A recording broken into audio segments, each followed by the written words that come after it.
The storms we chase are leading us, and love is all we'll ever trust. Yeah, no, I don't wanna waste what's left. And on we'll go, through the wastelands, through the highways, till my shadow turns to sun rays. And on we'll go, through the wastelands, through the highways, and on we'll go.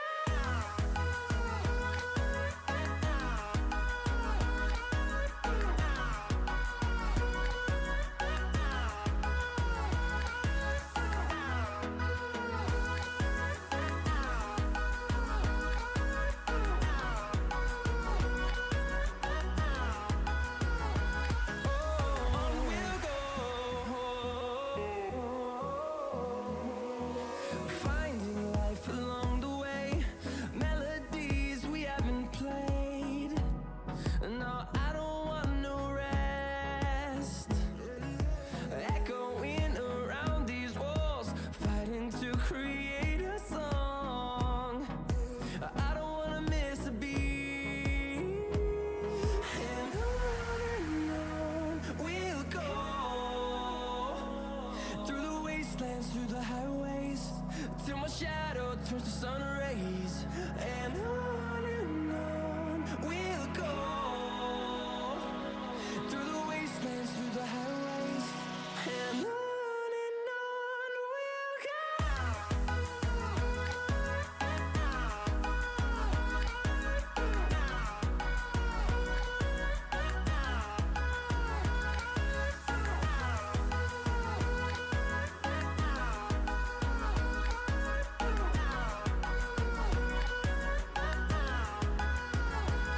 And we'll grow in number, fueled by them to see the horizon, turn us to thousands.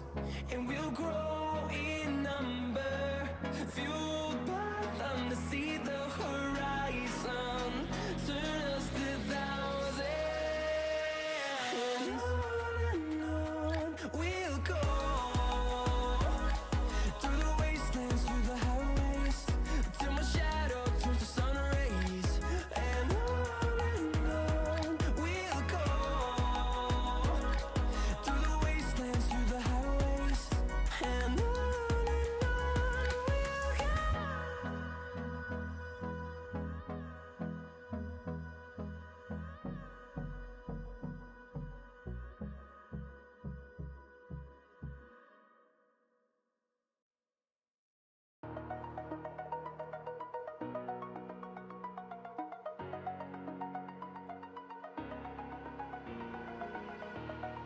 Over the edge, feel like I'm floating through the air.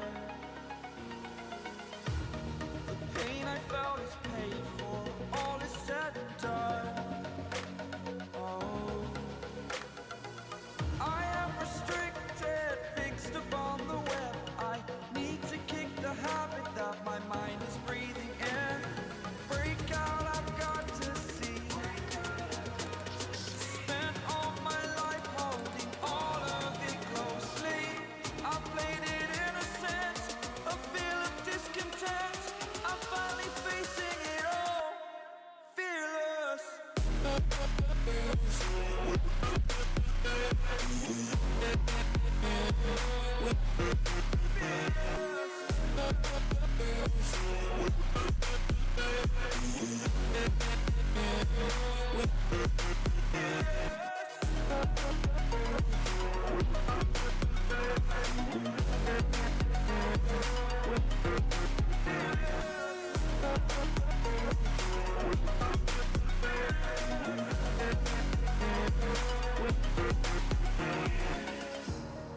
Burning the bridge that keeps us. I'm here and I'm feeling fearless. Exaggerated, that's what you assume. The story's over now, I must conclude. I am conflicted, watching where I step still, hanging in the balance. Not the life I want to live, I want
I'm walking alone, the streets are empty. The only thing I can see is my own silhouette. I'm getting stronger, step by step. The clock is ticking, but there's no time for regrets. I've been flying from town to town, from London to Taiwan. I've been all around the globe, trying to protect your soul. We are heroes tonight. We will fly above the sky. We are heroes tonight. Yeah. We are heroes tonight. We will fly above the sky. We are heroes tonight.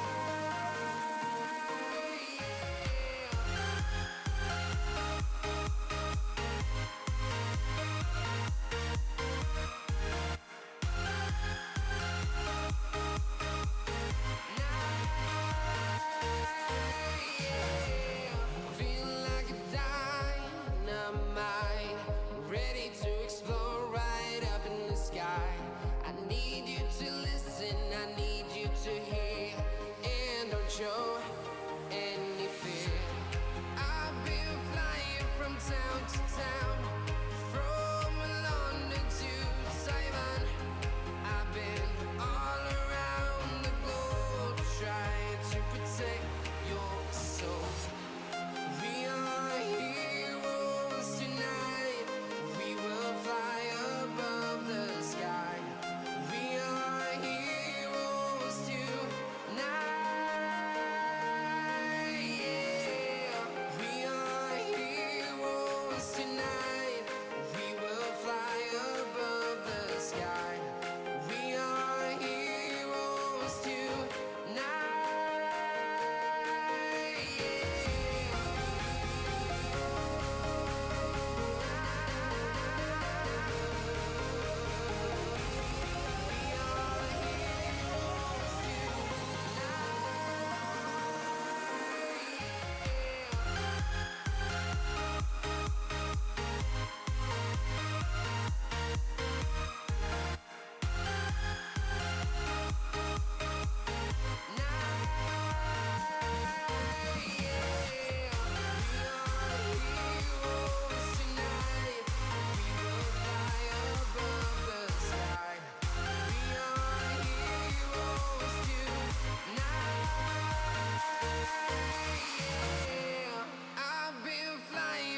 Town to town, from London to Taiwan.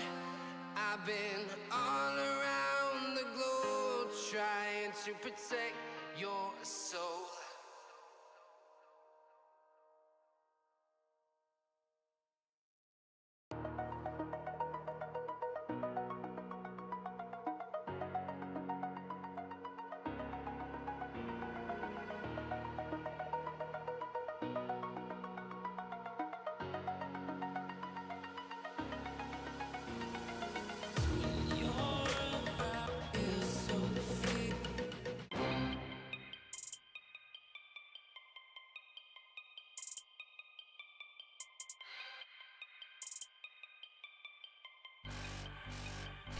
What's up, All League? We have an upper division match scheduled today. This is going to be MZRY Amethyst Phoenix versus Goonz Squad White. As Nipa on the chat is calling the lighter blue, or the light blue Goonz Squad is Goonz Squad Blue. If you haven't heard, has disbanded for the upper division, absorbed some of the players into the Goonz Squad White team, make one Goonz Squad. So starting off the first round ban phase from MZRY, we have Poppy banned away, Zach banned away, and Diana banned away. And for Goonz Squad White, they are taking out Hecarim, Olibear, and Wukong. A lot of junglers off the table. 6 junglers off the table right away. Yeah, some say that it's the superior of the Goonz Squads now. Just want you to know. Okay, yeah. The rumblings around the table.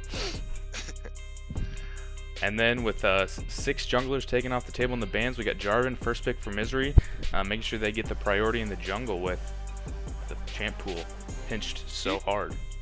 Even with the recent nerfs, Jarvan's still very strong. His kit just is always going to be good. Well, for both of these teams, from what I've seen, they like a lot of early action, and Jarvan is a great proponent and just facilitator for early action and early dives. Well, they're already bringing out the Xayah to already deal with this Jarvan in a lot of ways. Yeah. Oh, my personal favorite, Nautilus. Yeah. You got, I guess, to introduce ourselves, you got myself, Brendan here, going to be doing your play-by-play casting, and then I got Sid here with me doing the color casting tonight. So that's the second voice you got with me, and he's a big fan of the Nautilus. Yeah, I never get to play him anymore.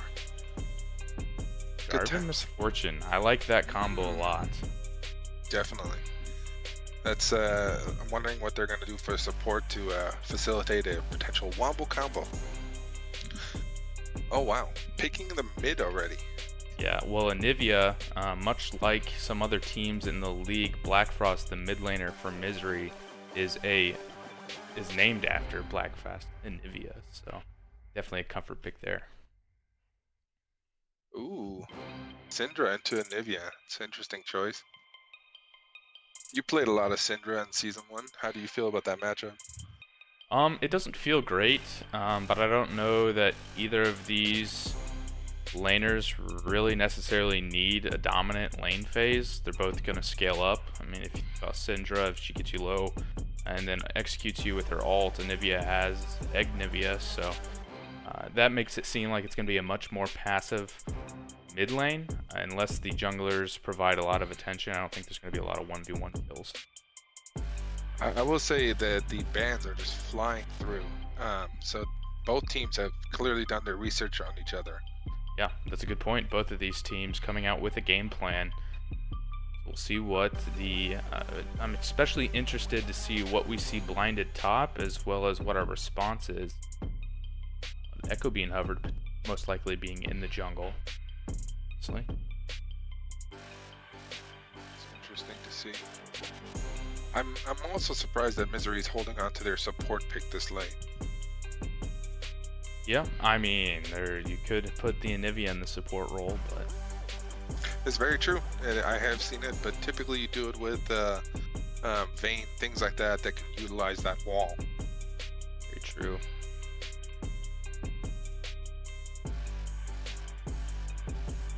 Curious about the Kindred, though. Yeah, the Kindred is kind of weird here. It does help with a lot of the dive that the Jarvan and Misfortune are going to go for. Maybe it... And then you got the Xayah as well, and the Syndra. There's going to be a lot of peel that they're going to be looking for. They're going to be trying to disengage and then re-engage once all of the tools go for MZRY. So MZRY has a lot of go buttons.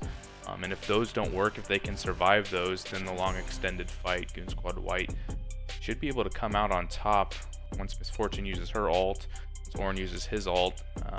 The damage follow-up is not as great as it is for Goonz Squad White, with all the feathers that Xayah is going to be able to lay down, and the constant DPS that Kindred's going to output most likely will exceed the just auto-attack damage that Misfortune will do. Completely agreed. I will say Renata is a very interesting pick. Not great for laning phase, but for team fighting, this will be absolutely amazing. especially with two auto attackers like Zaya and Kindred. If she catches both of them, there's a good chance that those two will take out the rest of the team. Yeah, Mordekaiser is kind of a weird pick here, in my opinion. Of course, both teams. Against the Ornn, that's pretty normal, I feel. They're both relatively tanky, and I mean, it's a farming lane. There's not much action that will happen. The best we can hope for is a teleport that they can come into to help the team. Yeah, it will be nice to be able to take one member out of the team fight and hopefully beat them down in the 1v1. Yeah, unfortunately, who would you pull? That's the real issue. None of the team members are going to be an individual. Like, you don't have an assassin, or, you know, as an example, a Yorick or a Trundle, someone that's going to really focus on one person. You don't have that on that team, so it's very interesting to see.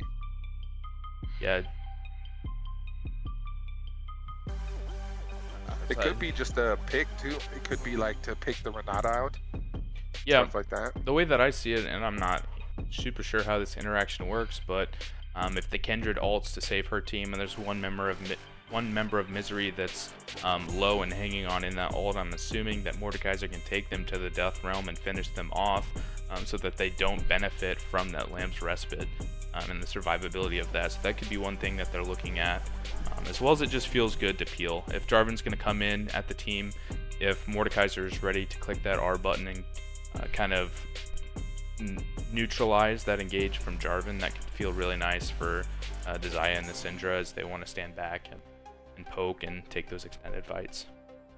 Definitely a possibility to prevent any engage from happening. I'm curious to see how they're going to utilize it. Again, with him being top lane, you know, late game we can see team fights, but I'm curious if he's going to utilize that early on to, you know, help with the ganks, things like that. Mid could definitely benefit from it. Yeah, I guess before we go into a little bit of an intermission as the teams work out some client drafts and they're getting through that, what is your pick for this team? Looking at the two team comps, nameplates off, how do you see this game going? I am always going to be biased towards the Nautilus, and I prefer the comp. And if they play it right, they can get the Zaya fed early on, so that's my I'm going with Goonz Squad this team, or this match. Right on. New Look Goonz Squad being the pick for Sid here. Drop comments in the chat on what team you think is going to win. I'm super excited. So this is the first time I've done play-by-play, so super excited to get into this match, and we'll catch you back when we're loading onto Summoner's Rift.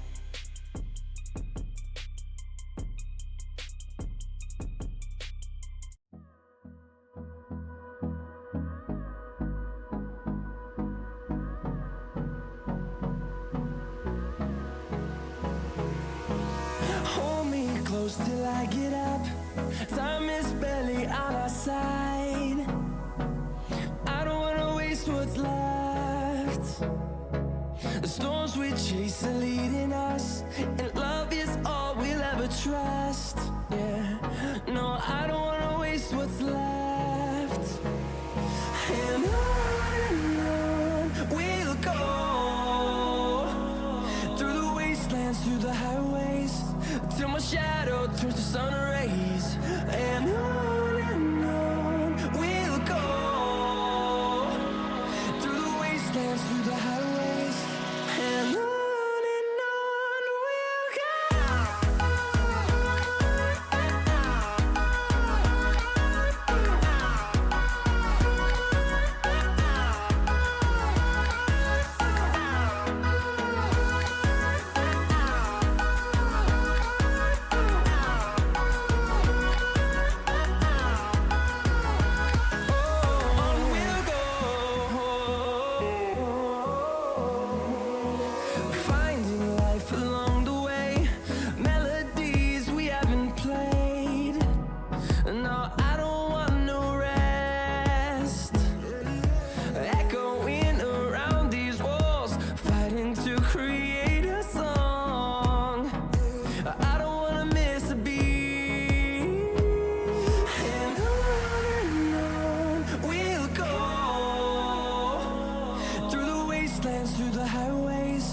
till my shadow turns to sun rays, and on we'll go through the wastelands, through the highways, and on we'll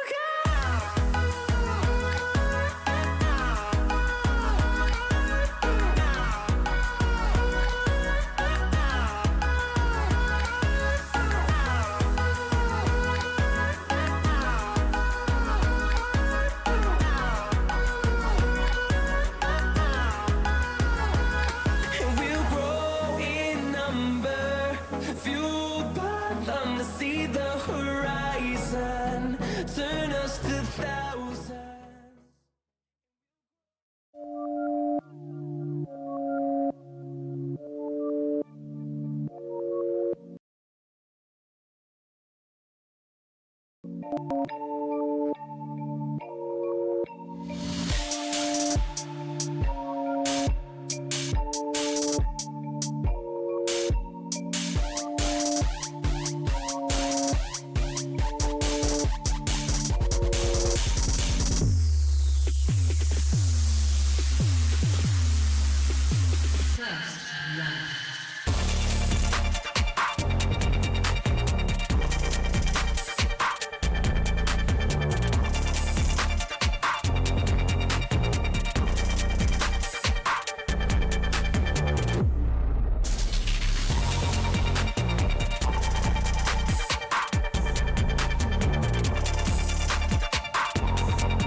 Gonna hide the time controls. Alright, here we are. We're loaded into game 1 of MZRY versus Goon Squad White, and we already have our first DC. And pause. All right, starting it out right. Yeah, you know, right away, Embody is the first one out for Goon Squad White, but is the only member out of the Fountain versus MZRY. I can already see some folks going out looking like they're going to 5-point here. So MZRY is going to be first on the map. I want to see a cheeky play. I want to see something crazy. You know what I need to do, actually? It doesn't matter here.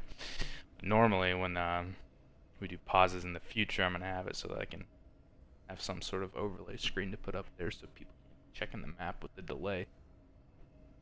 Very nice. You know what I want to see? I want to see an invade. Yeah. They have Nautilus, they have Jarvan. Even the Syndra does a lot of damage. Yeah. Honestly, I think it'd be pretty nice. The only downside is they don't have an ADC at the moment. True. And Gecko returning to his ADC roots as he did in season 1. That's a good point. Yeah, if we look at the lineup that we have, we've got Embody in the top lane, former Goon Squad Blue member. I think it's Gecko moving down to the ADC role. Obviously, Embody is going to the top. Gecko to the ADC role, like you said, played season 1 as ADC. Xayah was his favorite champion, so comfort there for him. Goon coming over from Goon Squad Blue into the support role, so those two reunited for this season as well. Fun fact about Goonz, Yellow Goon, that was my matchup for the 1v1 tournament. And I asked him, what do you play? And he said, we have the same champ pool. I was like, well, that's interesting. So, How'd that go? I did not do well. Okay. I'll be fully honest. I tried to be cheeky, and it did not work out. Yeah.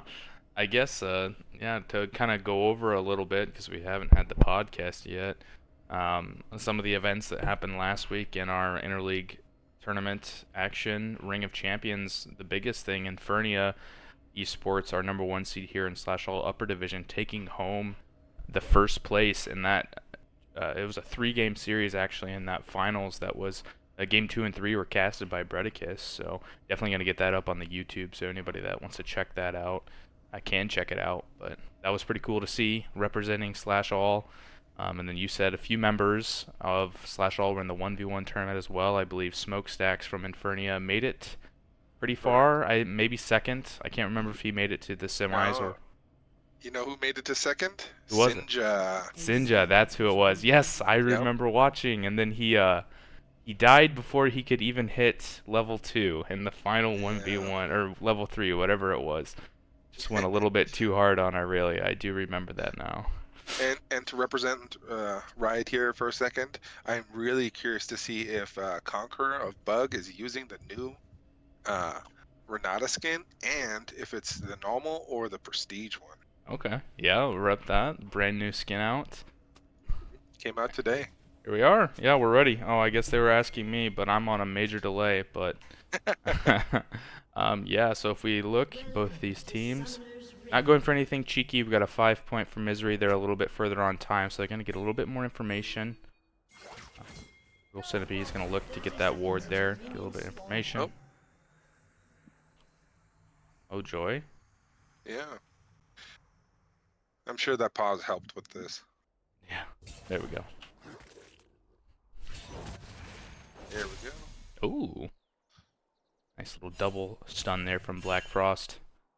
Not typically the play-by-play, so I'm going to do my best to announce the characters' names. But if I can't do that, I'm going to give you the champ names instead. And I don't know all the abilities either.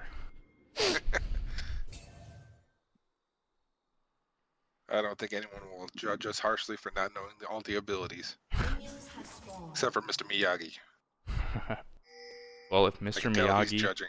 can do it better, he can get in here and do it for me. I'm just kidding. Yeah, so I guess a little bit of the stakes here. Both of these teams are currently sitting in a playoff position. MZRY is competing for the #1 seed. They are a tiebreaker behind Infernia for the first seed, as well as Ward Seekers, although Ward Seekers has a rescheduled game that they need to get in. And then Goon Squad White sitting at 2 and 3. They are tied for the 5th, 6th spot with Team Solo Invade. With Goon Squad Blue dropping out, that opens the door for a few of the lower teams, and nobody is actually out, so these games do matter.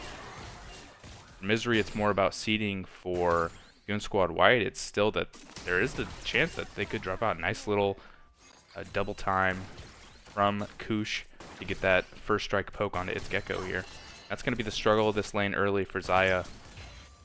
Misfortune being that lane bully. Starting blue side, which is interesting. Yeah, good call. Both also got heavy leashes, so the junglers are moving in opposite directions. Curious if Kindred will actually gank top. Yeah, so they will.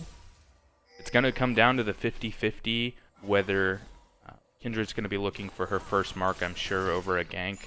We'll see if she wins the RNG battle there. Another good poke there from Kush. Black Frost is already worn down as well. Still has a potion. Is running Electrocute, so doesn't look like he has access to the biscuit. That Dongo Liquor. B-Hat is going to look here for a top gank. We'll see what's going on. Nope, just going to call out Vision.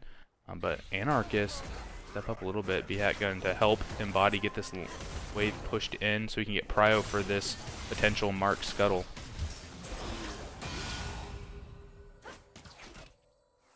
I feel bad for Anarchist with his jungler pathing down. He's going to be up here all alone. Well, looking like maybe coming behind that Syndra.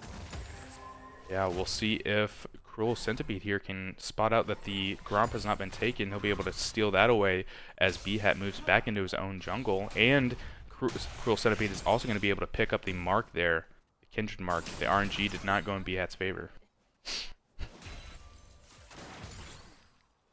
That's a big wave stacking up there for Gecko. Yep, that would be the only saving grace if B-Hat wants to run down here. There's going to be bot prio, but we also see Black Frost rotating down from the mid lane to secure this mark. I think there might be a little bit of scuffle here.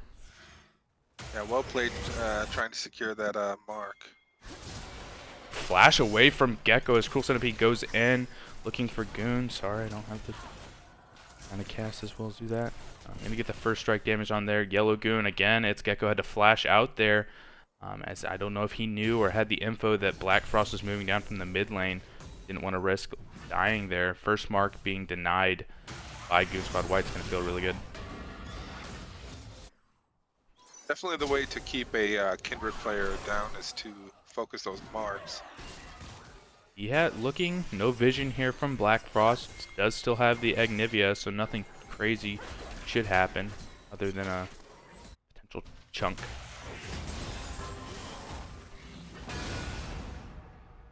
Rule's going to move into his topside jungle.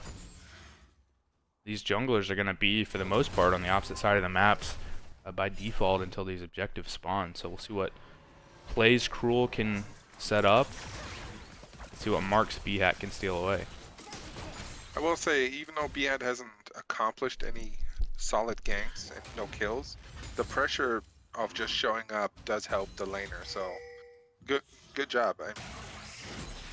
Cruel managed to do some counter jungling, but showing up goes here, gets the brittle proc. Cruel Centipede's gonna go and flash away from Embody. Cruel also flashes, so flash for flash trade there. Great reaction by Embody to avoid that gank, is could have been really detrimental with the wave pushing in. Arc is gonna pick up level 6 here as B-Hat may be starting the dragon right now. With the info that Cruel was top.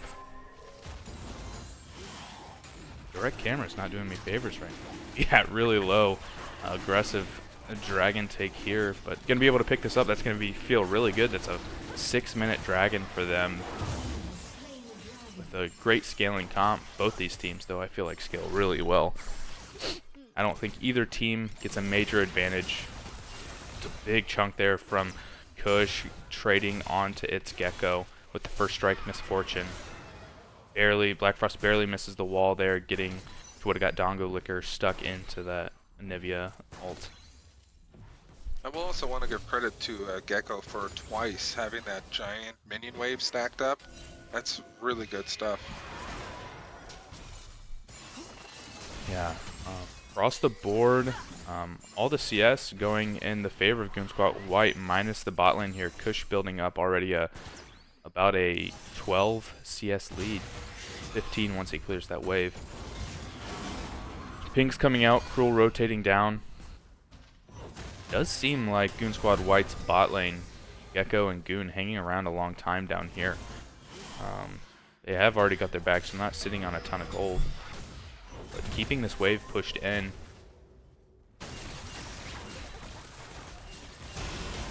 Oh, might look here. Anarchist going into the Death Realm. Embody's just going to stand there and stare. Doesn't want to go under the tower. I'm not going to pick anything. Good hook there from Yellow Goon going in on Conqueror of Bug. The Ignite goes down. B-Hat and the junglers meet. Cruel fighting in the topside jungle. Kush trading back. Looks like both fights in all 3 lanes right now. We'll see if anything comes of this. Goon, another hook in. Flash away from... That was Kush. So that's going to feel really good getting the flash down on the ADC. The re-engage coming. B-Hat here, still full health. Going to be in an awkward position here. We'll see if he can get out of this. I think he just might be dead. Flashes away, but he's still going to fall. First blood goes over to Kush, and Goon may be the next to fall. Double kill for Kush there. And the flash is picked up. B-Hat taking his flash down. Misfortune's flash going down there. But great start from MZRY. B-Hat just getting in a little bit of bad position. I don't know if that was a mixed call. Yeah, it very much looked that way. Like they were planning on re-engaging. Gecko They did get in trouble of diving flash. here.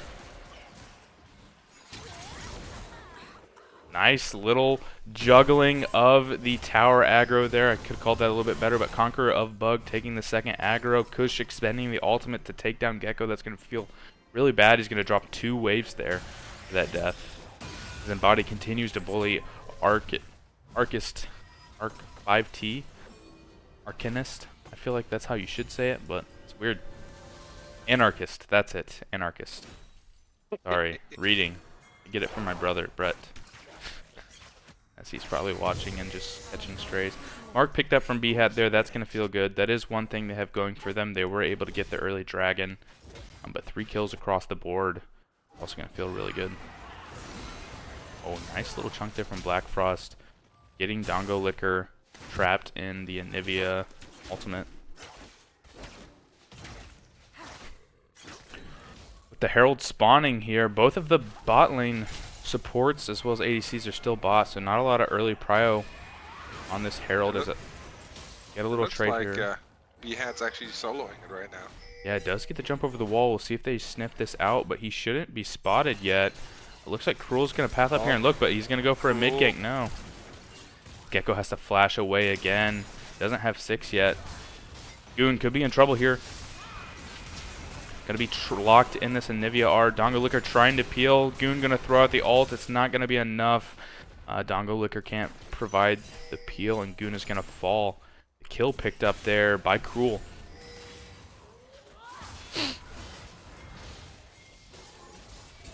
That being said, Kindred was able to pick up the Herald, so yeah, the solo did work. Gecko should be able to pick up this wave. He has his ultimate. I don't think he'll die to a dive here, but they're still going to go for it. And there it is, the slow with the Misfortune E, and Kush picks it up with the ult yet again. They're able to continuously punish this Xayah Gecko being dove twice. He's going to look for a little bit of a trade back here, but Kush is just going to look to get the wave in and spend this gold that he's earned. He's sitting on 1k gold. That's probably going to be in Ghostblade completed already. Cruel looking mid. B-Hat dropping the Herald. He's going to pick up the plate himself. We'll see if Dongo Liquor is able to get one himself. They look into the jungle, but they're not going to find anything here.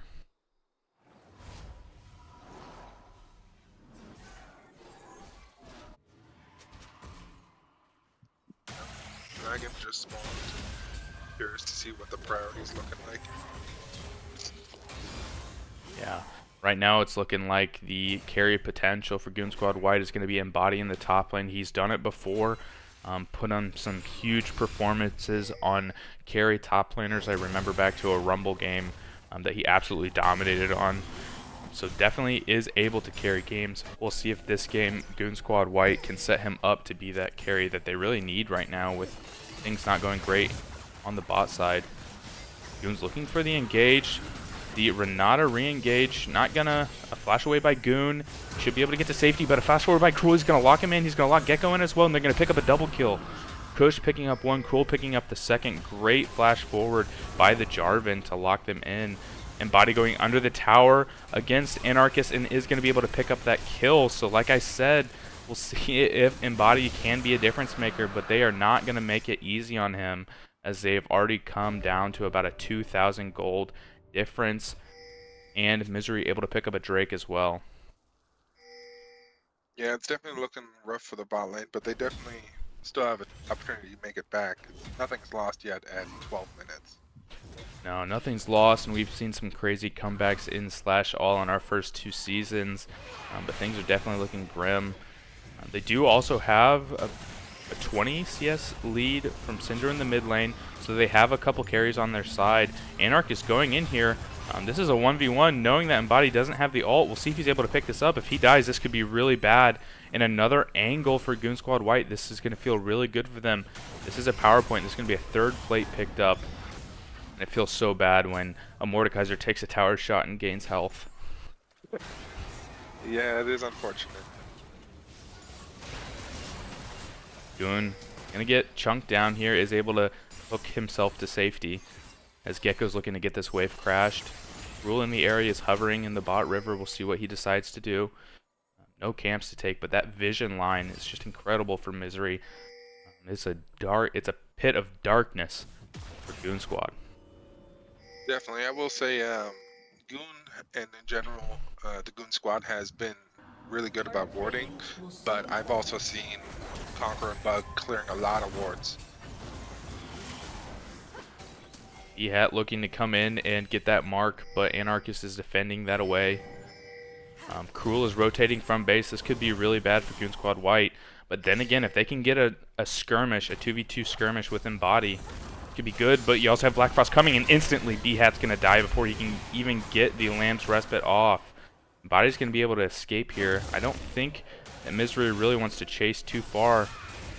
He doesn't have access to the Death Realm yet. He's going to get it up here, and oh, barely doesn't get it up, so he's going to fall. Great call by MZRY. I don't know if they're tracking that or not, but Embody was not able to take one of the members to the Death Realm and pick them off. Conqueror being so annoying, playing that bush very well. Fronting all the front. Good hook there by Goon. Going forward, the ult out by Renata is not going to catch Gecko, so he's not going to be ulting Goon down. Good little defense there, a nice little chunk by Goon, but also a good trade back by Kush. But the damage is on the support for Goon Squad, and while vice versa, damage is on the ADC for MZRY. Well, currently Goon Squad in the bot lane does have the ult advantage, so they should be utilizing that. Oh man, I'm going to have to get a player out of this chat real fast. I'm going to go quiet.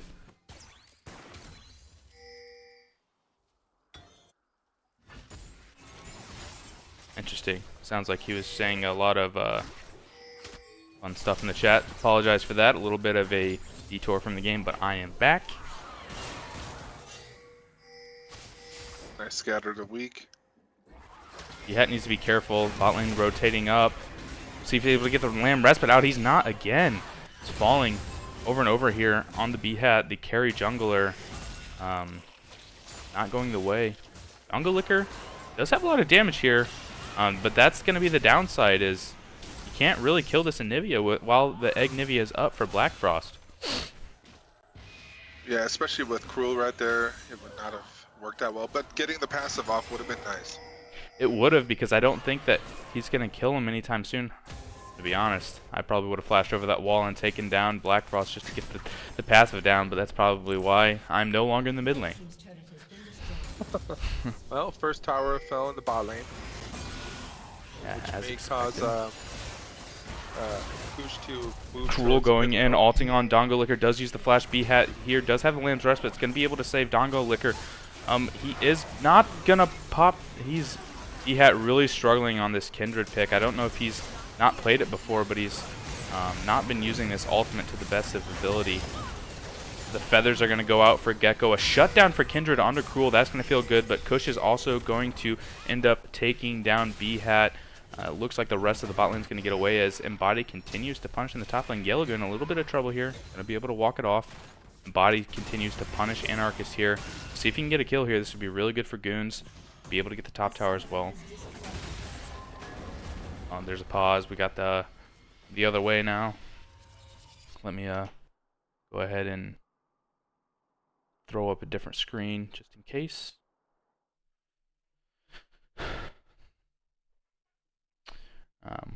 Wait for the teams to load back in, and when we get the all ready, I'll throw the screen back up. Try to eliminate as much of the competitive advantage as I can. So as we assess the game state here, Sid, what are your thoughts? Well, it's definitely getting rougher. I am curious about B-Hat though with the Kindred. There have been many opportunities where a ult could have saved a team member and wasn't used. I'm curious about that as well. If it's perhaps an uncomfortable pick, maybe not enough playtime on the champion. Yeah, we get a little bit of another pause delay here. Once we get loaded back in, it looks like the teams were able to get reconnected. Maybe. There we go. Like a breeze. Anarchist able to get away. Dongo Licker still looking here. Hasn't been able to get this Egg Nivea off of Black Frost once this game.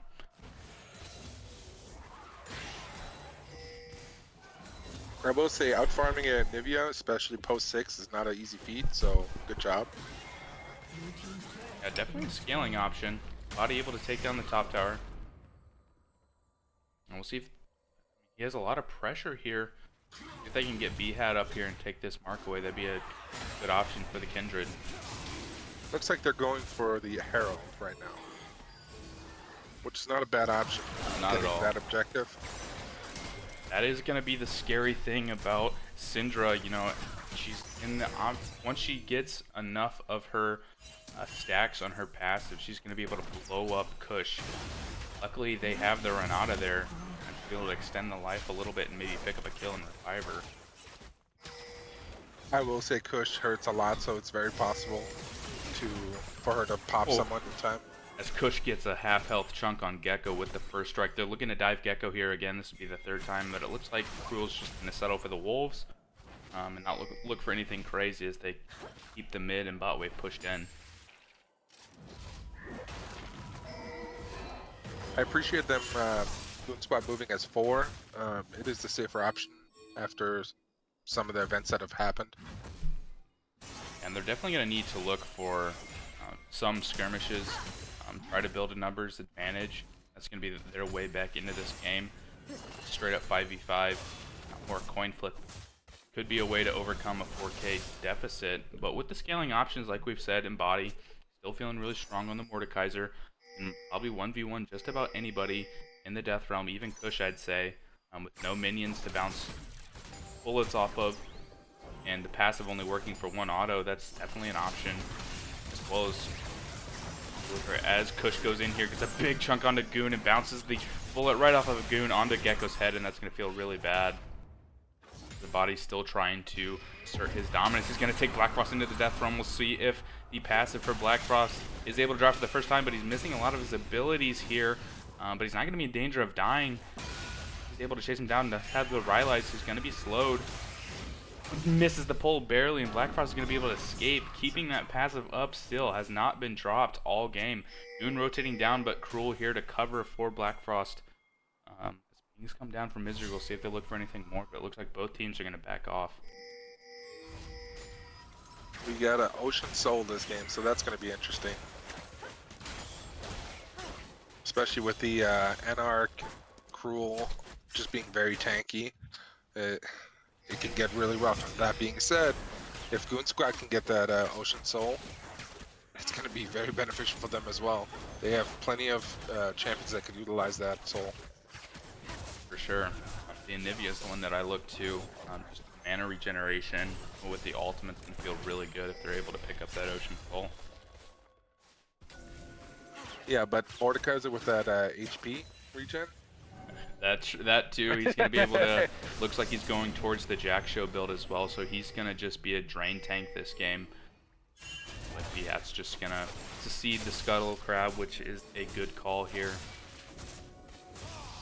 Let me see if I can't check in on the marks for B-Hat and see what we're looking at. He is sitting at 3 marks.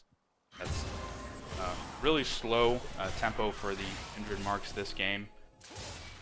It's still better than 0, so I mean, once you hit 4, that's when you start getting that spike going. Oh, flash forward by Goon here. What's going on?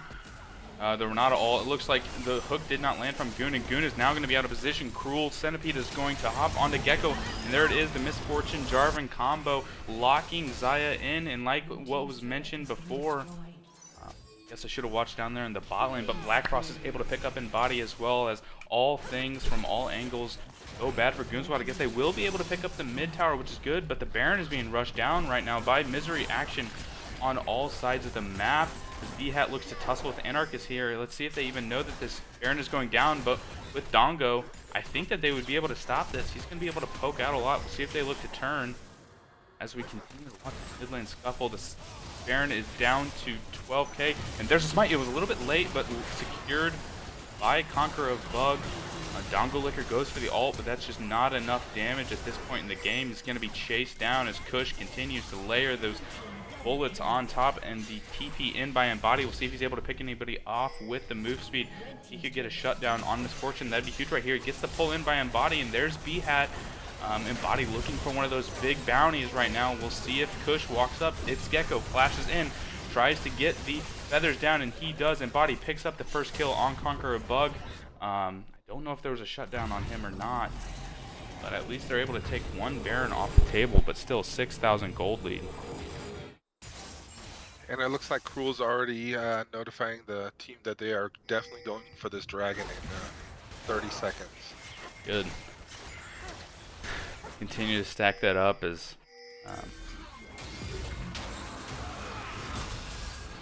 Embody takes Black Frost into the Death Realm. They are really trying to get this passive off of Black Frost. It has still not dropped, and it is still not going to drop as he escapes. He's trying to turn the fight. Embody just looking to get something off of this Anivia, but what a juggernaut the Anivia is turning into be.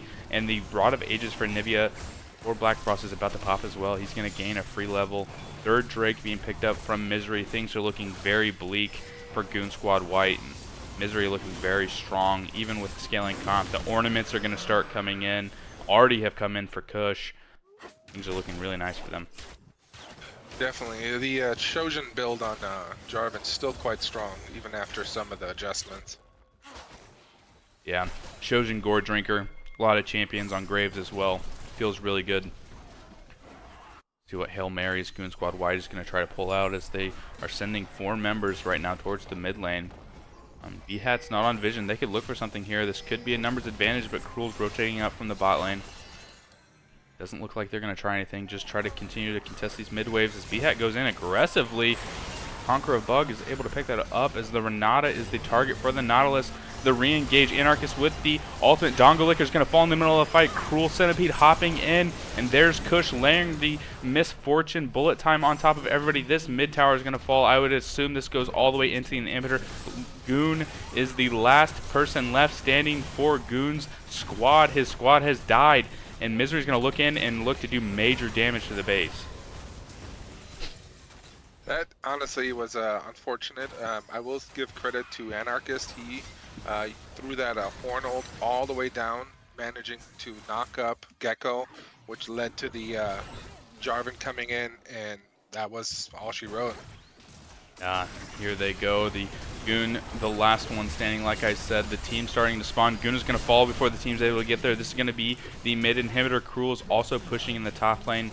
I'm trying to sync up these waves. The whole team's going to rotate over there.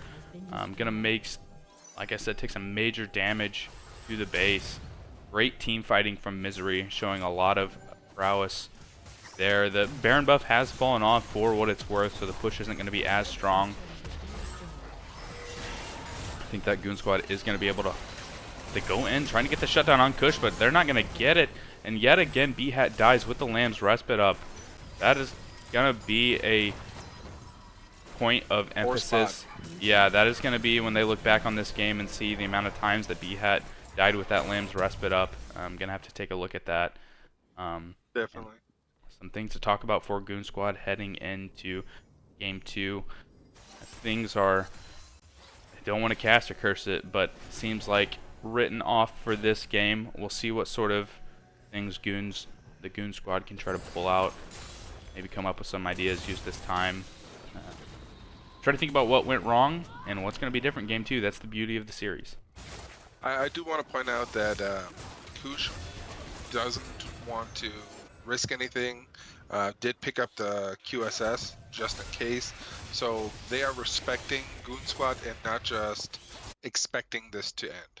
So I will say credit there that they are not underestimating Goon Squad, because they realize that it is still possible for them to win a good team fight. Those death timers are getting long. Yeah, that's gonna, that QS as that 1,300 gold or whatever it costs, 1,300, 1,200 gold, whatever it costs, is gonna be a major impact. Or that buy is incredible, because that's gonna neutralize the Death Realm completely. Correct. Just gonna pick up this red as the team looks to get the top wave pushed in. Just trying to sync up these waves, and Body is able to hold his own. As they're gonna engage here on Goon. I'm just gonna get a little bit of chunk damage down on the two as B-Hat's gonna go in as well. Not a lot of damage from either side as the jousting continues. Ghostblade being procced by Oosh. They continue to just contest these mid waves and rotate the team towards the top, looking for what they can't find in the jungle.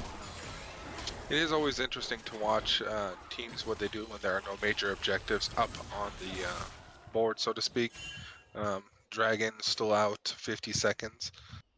So they took the red buff, I believe, but that was all they did in the last couple minutes, Yeah. setting up potential traps. Yeah, for what it's worth, Goonz was able to hold just the neutral game state, but with the Baron spawning, this is when MZRY is going to be able to force a team fight in their favor. Most definitely. And Goonz Squad is well aware that they're going for it. That being said, they are burning it fast. They are. I don't know if B-Hat's going to get information here in time. Not even going to go for it. He's not going to fall here. No one's going to go over the wall and pick him off, but Goonz Squad's going to need to rendezvous in the base and try to hold on this Baron push. It looks like MZRY is going to just go for the double objective, pick up the Ocean Soul as well, get as strong as possible as they look to try to siege the base and end this game 1.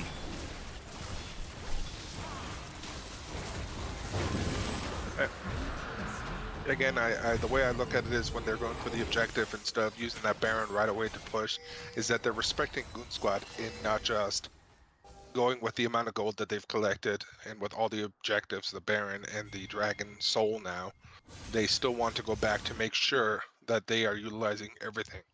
Again, one bad team fight can literally turn the game around right now. Yep, so true.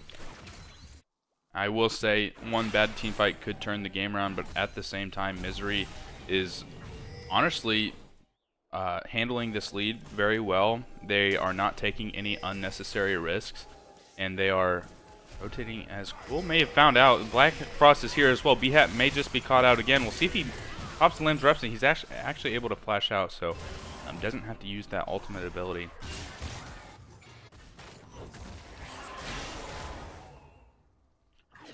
Yeah, they're just going to have to find a way, as Goon's going to be caught out here. He's probably just going to be dead. He's also going to have to flash out. That's 2 flashes down already for Goonz Squad. Just trying to pick up vision in their own jungle right now. That's not what you want, but... Not at all. And this is the power of, you can see the Jack Show going to work for Ornn as well as the Ocean Soul. He's just not losing any health from a 2.5 item Syndra. Yeah.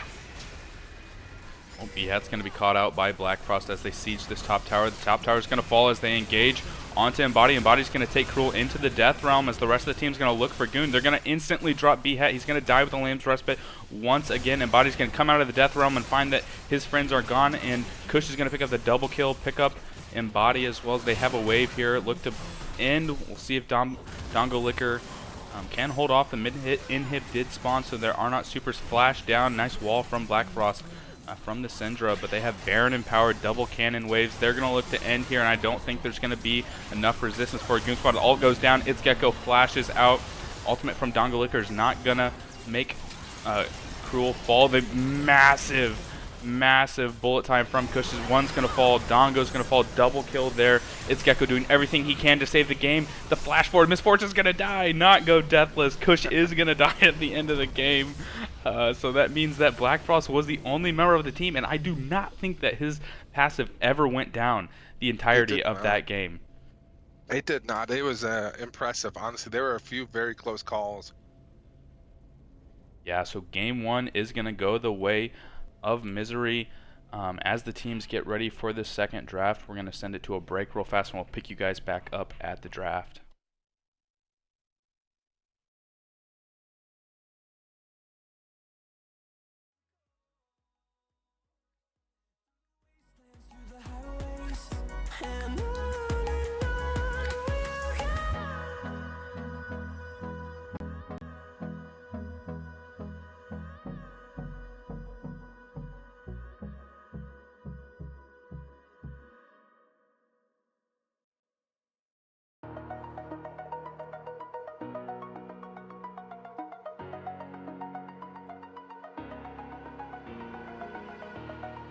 Over the edge, feel like I'm floating through the air.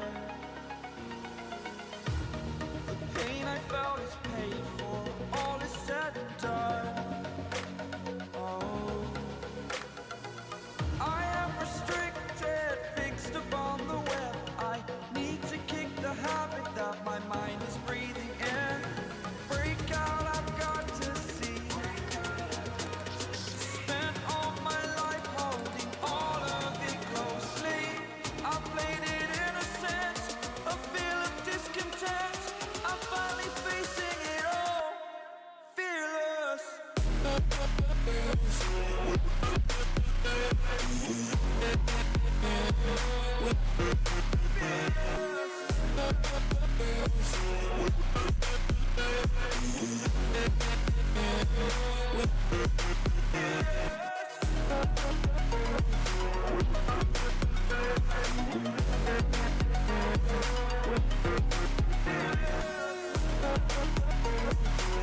Burning the bridge that keeps us.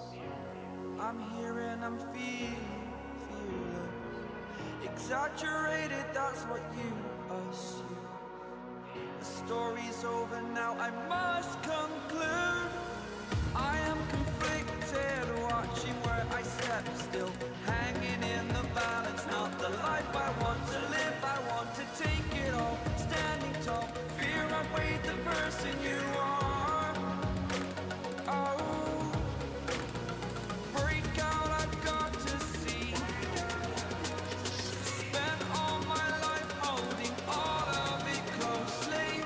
I played it innocent, a feel of discontent. I'm finally facing it all, fearless.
I'm walking alone, the streets are empty.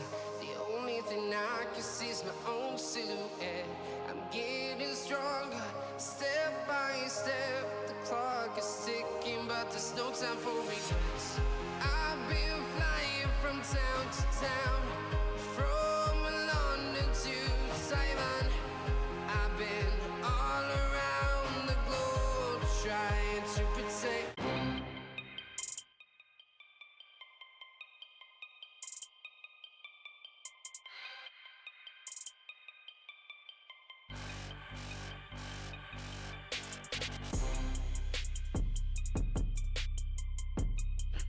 Alright, Slash All, we have a little bit of a switch up. Like I mentioned in the Twitch chat, Odysseus is going to be subbing in for Goonz Squad White in the mid lane for the second game as teams get ready and hop into the draft for game number 2. See if there's any differences. Last game we saw 6 jungle bans for the two teams.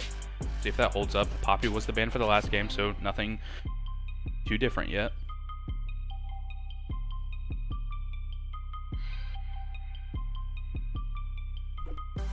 The Anivia ban and the Misfortune ban, so forcing MZRY to just play something else. And sticking with the Wukong ban as well.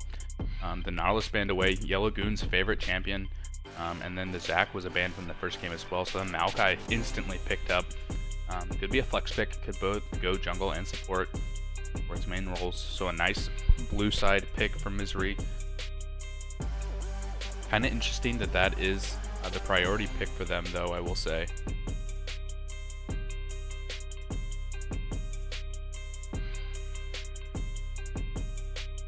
See what the response is from Goon.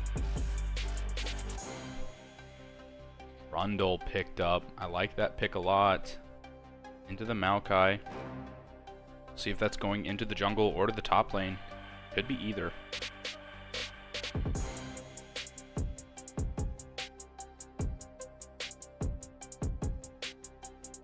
Good choice on both teams to pick a flex pickup like this, not to show their hands right away. And the Braum picked up. I like that pick for Goon. Very strong champion. We'll see what they pair it with. I haven't seen a lot of Ashe priority in either of these matches.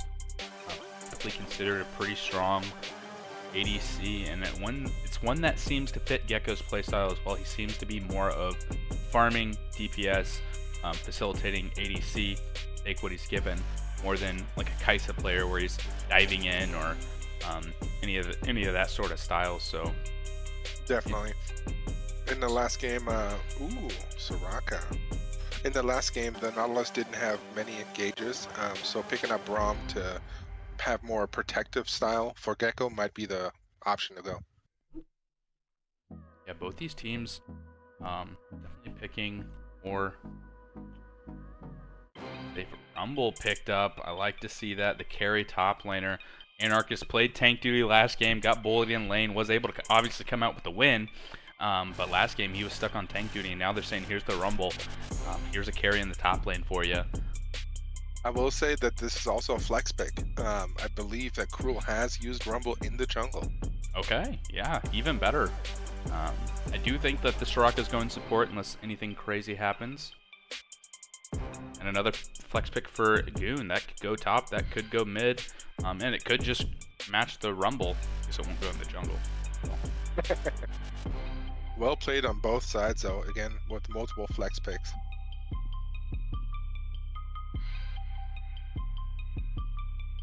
Nice up, man. Yeah, ADCs until second round for both teams. Super interesting. Definitely.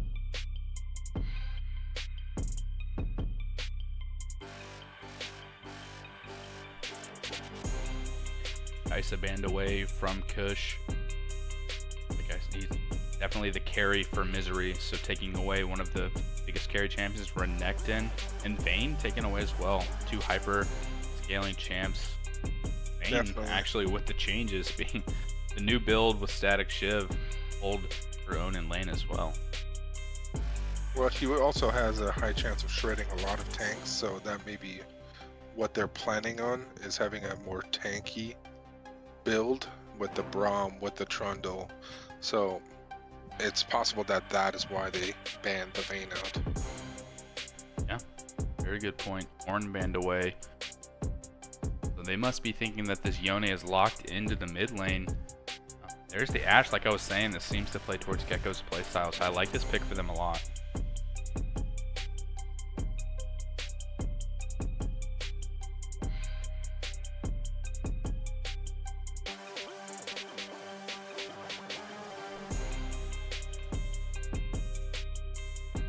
They're hovering, they're thinking they are going to lock that Ashe in. They're going to have the Spray Lord bot lane.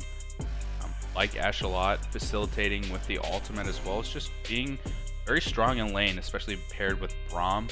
If they can get the wave on their side, any long extended trades where they need to chase down the enemy is going to feel really good for them.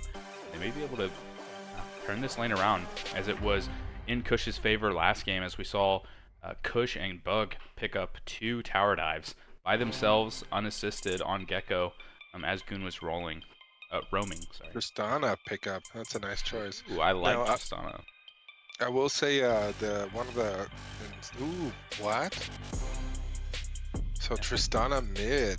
Yeah, very popular pick right now. Haven't seen Black Frost play it yet, but it's going to be very strong. It is into the Yone. I don't know those matchups very well.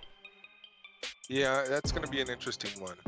Well, this could be the option for Goon. They have the flexibility to send Yone into the top lane. That's not... And there it is. Yeah, Yone's going to go into the top lane, and they're going to have Nico in the mid lane, who's going to feel really good into Tristana. So, like you said, great use of the flex pick there for Goon to give themselves a little bit of an advantage. Yeah, very, very well done. I will say one of the combos for bot lane that is underestimated in a lot of ways is Braum landing the Q. Maybe one additional hit, and then an Ashe arrow lands. With that short distance, a very short stun typically, but it sets up the Ashe to then land the Braum passive right afterwards. It's a very long stun, and the damage just stacks up at that point.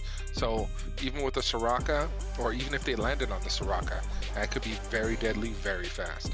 Yeah.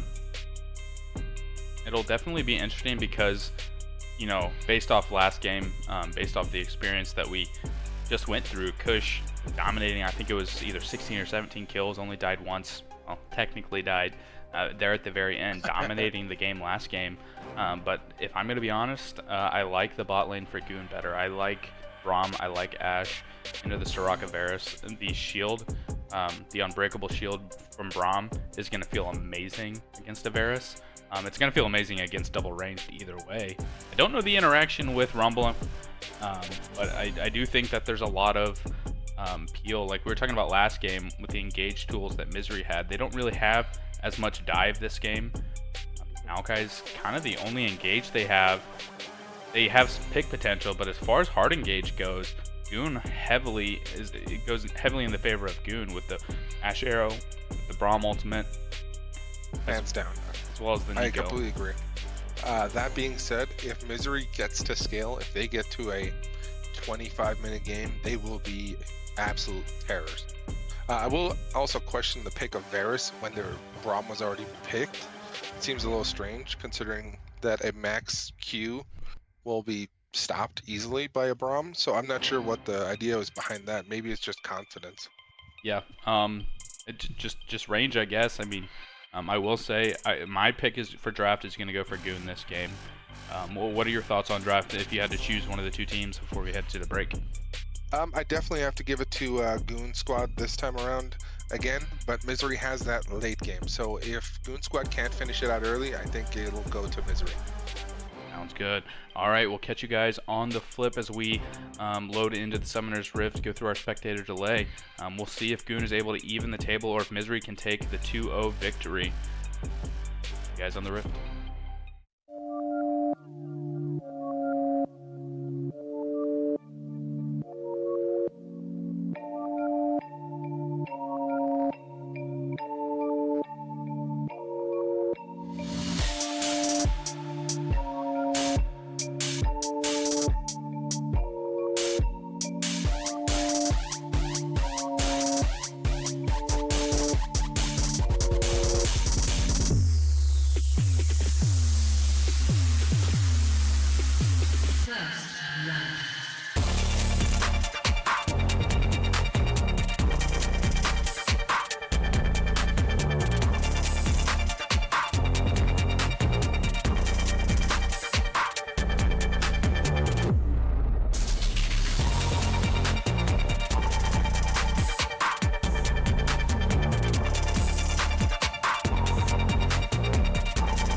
Yeah, don't forget the time controls.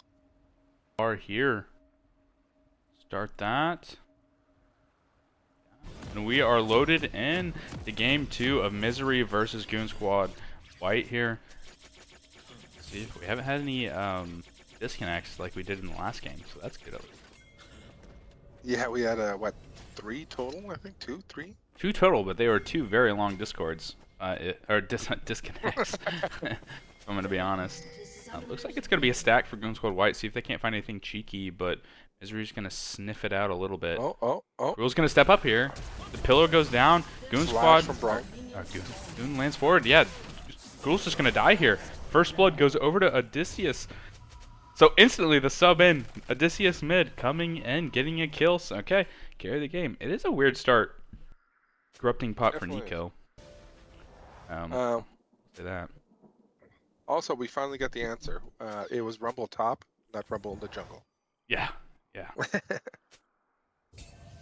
Though Flash is down for Braum, so Braum, they may and- capitalize on that. Yeah, and as well as B-Hat, but Cruel did flash, so as far as like capitalizing, you talk about a Maokai, his early ganks until he gets the grasp, or whatever the root thing is, his ultimate ability. Gank for him is hard unless the other team is out of position. A Maokai likes to gank early with a flash. What ability is it where he goes underground? Shows how I just don't play any other lane than the lane that I play. But The W. Okay, the W, the flash root, and then knockback. So, Where is Odysseus? he's a minion. Oh no. No, it's an Ash. No, it's Nico. It's Nico. That's hilarious. That's gonna get you. It gets you in when you're in spectator mode watching the Nico because it doesn't show up on map if they're something other than they normally are. This What top is the lane is going to be very interesting. I think they picked the Yone specifically to counter the Rumble, so it feels good that the matchup is true. Well, I mean, the Rumble, that AP damage, it adds up real fast. So I'm curious to see how Embody handles that. Level 2 picked up for MZRY, getting a little bit of a lane advantage. Not a lot to capitalize with the champions that they have. Goonz should be able to comfortably pick up this wave. This is going to be a very skirmish heavy top lane. I'm excited. Oh, definitely. And I'm here for it. There's the Unbreakable. Big damage out from Varus though as that shield falls down, and Body is going to go low here with the wave pushing. Does have TP. Anarchist has, as the engage goes in by Black Frost onto the real Nico, so that's going to feel good for him to get that chunk, but Odysseus able to trade back and actually go ahead. Also looks like B-Hat might be coming around for an invade. Yeah. And look, and he's going to find Cruel Centipede. Oh, he doesn't cool. have flash. Neither of these junglers have flash. I think Cruel is just going to die here. Oh, and Body is going to get the first roam. Actually, B-Hat's in trouble. The script is flipped as all the prio was there for Goon, as Odysseus is going to come over here, pick up the kill on Cruel, so that's going to feel good. They're going to trade 1 for 1, and the kill goes over to the mid laner for both teams. So I would say that was successful for Goon Squad. Definitely, yeah. Odysseus already showing the difference in mid lane, now gaining multiple kills. Yeah, definitely showing that the substitute was worth it. And Body has been kind of able to stabilize this top lane as he took a bad trade early on. But with Yone and the just the damage and survivability with the passive, this is going in here again. Black Frost is going to have to jump out. If he's able to pick anything up here. No jump for Black Frost, and there it is. Black Frost is going to go down. Lord. He even flashes, so he expends the flash as well. Odysseus 3-0 before 5 minutes. What a substitution for Goon Squad. And all summoners still up. That's absolutely amazing. Yeah, and a nice wave state there as well. A lot of minions going to be denied for Black Frost here.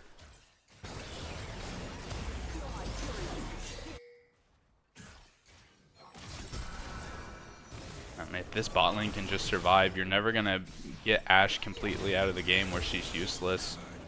That's a giant wave to fight in.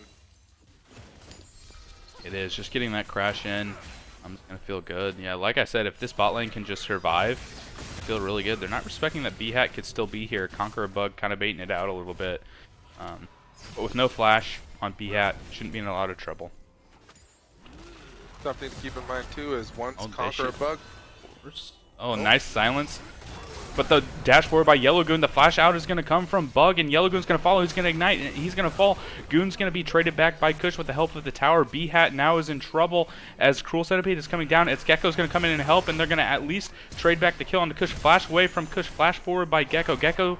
B-Hat's able to finish off that kill. The Conquer from B-Hat, or the Triumph from B-Hat's going to give him some health back as Black Frost is rotating down. We'll see if they're able to get out of this. Gecko's going to channel a recall. I don't think he's spotted by that ward. He may be able to get a cheeky out here. He is. He's going to get out, and B-Hat should be able to execute to the tower here. Great play from Goonz squad there. Everything working out perfectly. Well done by Goonz squad. That is a completely different team already.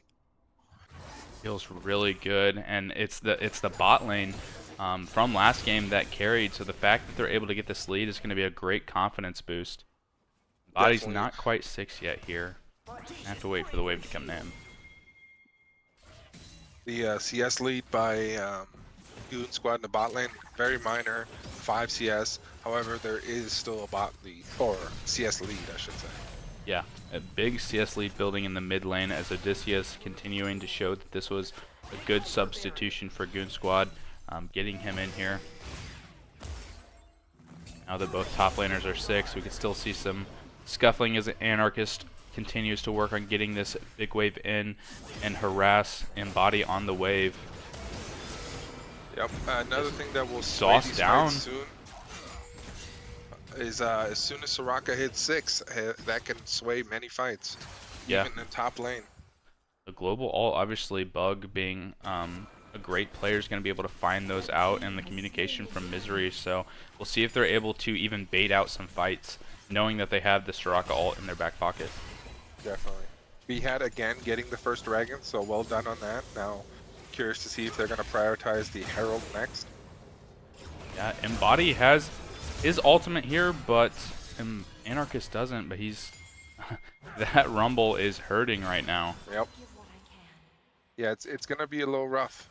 But once he gets, I wouldn't say his first item, it should even out very much. Even just getting access to the Berserker Greaves feels so good on Yasuo. Or, I'm sorry, Yone. Oh, and that was not actually B-Hat, that was Odysseus the whole time. So a little cheeky play there, and the flash forward by Odysseus, able to finish off Anarchist and deny a 2-stacked wave there. That's going to be huge. And Body's going to get a free back as well as deny a lot of minions. So great facilitating play from Odysseus, and Black Frost is not going to be able to get a lot off the tail end of that besides just crashing a wave.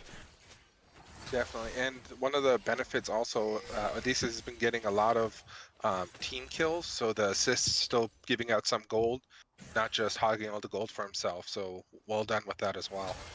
Yeah, facilitating all of his lanes, already helping. He was able to help Goon get the kill early on. He's able to get a kill on his own in the mid lane, and then help the jungle out and the top lane. So he's already making his presence felt all over the map. Most definitely. Everyone's counting minions. Yeah, that is true. Everybody's 6, except for Goon and a Bug and Kush, I guess. So bot lane, it's Gecko a little bit ahead in XP as well as getting the back there. But here very soon, everybody should be 6 and have access to their ultimate. There's the Soraka ultimate that we talked about before. Yeah, and Body doing massive damage in the top lane. They've got 3 people up here. They're going to look to dive this flashless Rumble here. If Embody can get this wave in safely, they're actually just going to come around. Here comes the Ash Arrow. Let's see if it's true. It's not going to be true, but I think he'll still fall here. He doesn't know that that's actually Odysseus. Embody doesn't have his ultimate backup, so he's not able to follow up there. But good look for a play there. Yeah, it's hard for Embody to get the push against Rumble, especially Rumble could just drop the equalizer if he sniffs that dive out. But nevertheless, it gets a back out of Anarchist and the Herald for Goonz. Yep. He had still on top of it, still managing all the... And there's a flash away from Black Frost. Goon able to rotate up, and just his presence is enough to get another flash. So another option on the map for Goonz squad. Well done. This is a completely different team than we saw last game. Braum is in mid lane, roaming. I mean, it is just well done, honestly. Well, yeah, by this time last game, they'd already dove Gecko twice in the bot lane. So just a much better job. Bot lane is they're going to go in. They know Black Frost doesn't have flash here. A lot of damage is going to go down on B-Hat, but he's able to dance around those two towers perfectly. As I say, Gecko was dove twice. Here he is getting dove again, but this time he's going to survive, and they're going to be able to turn this. The TP down from Embody. He has the ultimate. They could look here. Not gonna go. I don't know if he has enough damage. He is gonna go. I don't know if the snapback's gonna have enough damage there though. So the ult out from Gecko just to maybe stall them enough and bait them into fighting a little bit more as the reinforcements come. Gecko clearing out the minions, but he doesn't have a lot of mana. B-Hat a little bit low here. Flash forward. They're gonna go on Conquer of Bug, but B-Hat may be in trouble. He's able to skip it. TP down is coming from Black Frost. This could be very bad for Goon Squad as Yellow Goon is just gonna be left for dead. And the TP by Odysseus, he's gonna have the Nico ult. We'll see if he can find anything. He doesn't have flash though. Oh man. He is able to pick up Conquer a Bug, but Odysseus is gonna fall and the shutdown's gonna go to Kush. Just a complete disaster for Goon Squad there as they're controlling this early game so early. And then just to give all that gold back is not gonna feel great. Not lost, but just a little, maybe committing just a little bit too much there. What went wrong there, Sid? Well, so we had Goon Squad actually trying to collapse, which was well done. I think the overcommitment. Oh, misses the Q, but there it is. Here enough. I don't think that tower's gonna. The flash forward was a bit too much for the commitment. And just as the Goon Squad committed a little bit too much, Anarchist falls in the top lane to Embody, and then Cruel Centipede just going for a little bit too much in the bot lane as well. So 2 kills traded back over to Goon.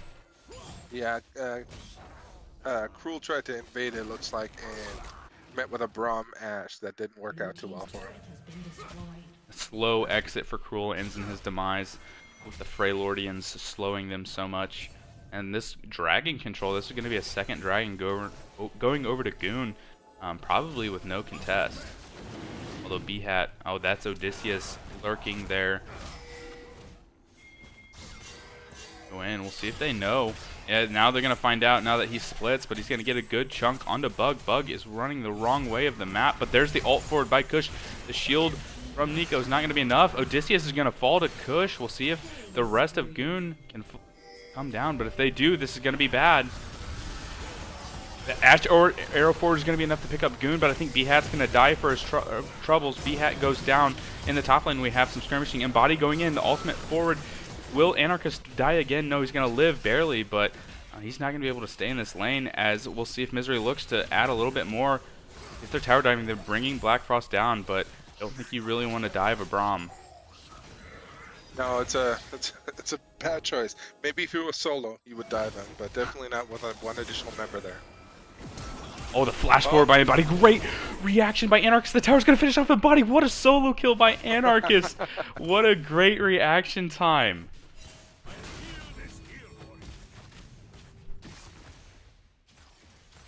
I don't know if he had planned that out, if he was baiting them in, as Goon may be in a little bit of trouble here, but he has reinforcements. Actually, Cruel's going to be the one in trouble. The pillar's going to go down. What a great pillar by B-Hat, locking Centipede on that wall.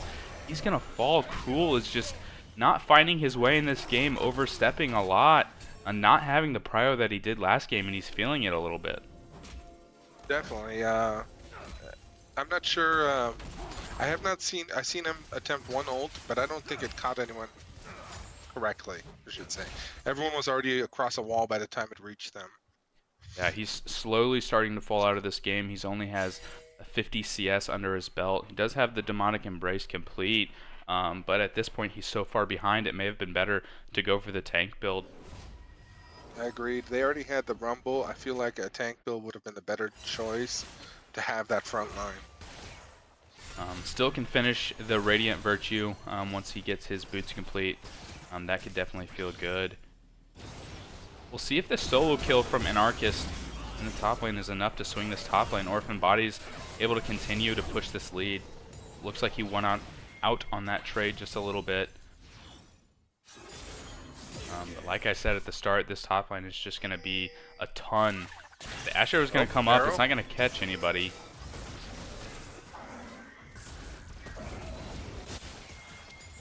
Curious Gecko's who that was meant for. Potentially, probably in the top lane, but Anarchist respecting it falling out. He's going to get dove here. He does have the equalizer. Could drop it right now on the wave, but it looks like they're just going to go for the tower. Kush getting a good chunk on Gecko. Odysseus is here as well. They're going to proxy the wave. There's the ult out from Centipede. B-Hat in a bad situation here, but he has reinforcements. We'll see if they commit or no. They're just going to let B-Hat die. Good response there from MZRY, but maybe just a little bit of an overextension from B-Hat. As the idea was good, proxy the wave, tower dive, but the response was too fast for MZRY. Yone does have his ult currently, and Rumble does not, so we're going to see if he's going to dive him under tower. He already did that once, so it's possible he'll try it again. Yeah, no flashes from either side this time, so it's going to be a straight up. And Body still has the ultimate, Anarchist does not, so I would assume that he just dives him right here, unless he's got the fancy feet. Does he have enough? He does have enough to survive.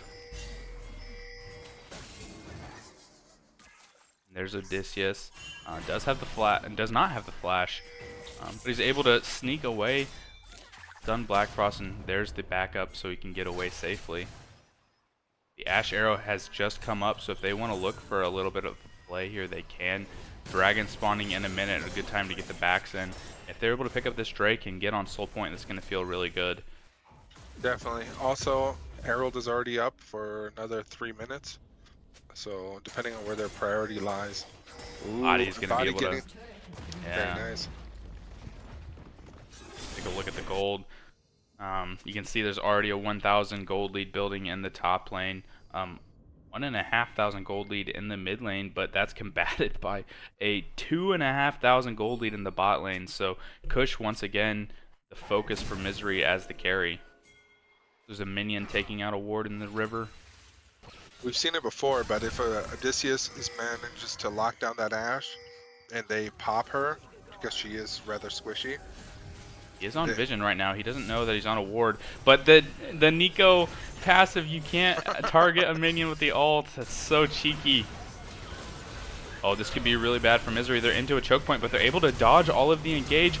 We'll see if Odysseus can come around with the ult, but the Maokai ultimate, they're into the backline. Kush with the flash forward. The Tristana ultimate is not enough. Conqueror of Bug trying to survive, and Body's going to go down first, but he's going to get traded back. Anarchist and Centipede both go down.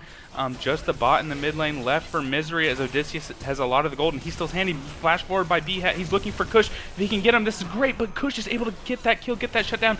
Goon has the shield. He should be able to survive. We'll see if they're able to turn this fight, or if Goon can just take the dragon. Black Frost still very healthy. A good chunk there by Odysseus, though. It's Gecko. See if he can capitalize. Oh, and there's the snipe by Kush, instantly taking out Odysseus, and the dragon's just going to have to be conceded here. And just simply all I can say is that Kush carried that fight. Oh, very much so. I will say, I will give credit to Braum jumping on the Ashe when the initial engage failed. By doing so, you know, boosting the defensive stats, so that is why Gecko hadn't fallen immediately. So well done on that. And then the counter re-engage, which gave them a few kills. I think the B-Hat dive afterwards was not necessary. They should have taken what they had gotten. MZRY was already leaving. They should have just turned onto the dragon and called it a victory. Yeah, I mean, it was so close. If B-Hat could have gotten that kill, that was 1,000 gold shutdown, I believe, before that fight, or it would have been a lot of TPs coming down. I don't think they're going to be able to find anything. Odysseus is looking to see if a aggressive back is taken by Black Frost, but he's going to be able to get out easily. That being said, 2 members on the bot side, 3 on the top.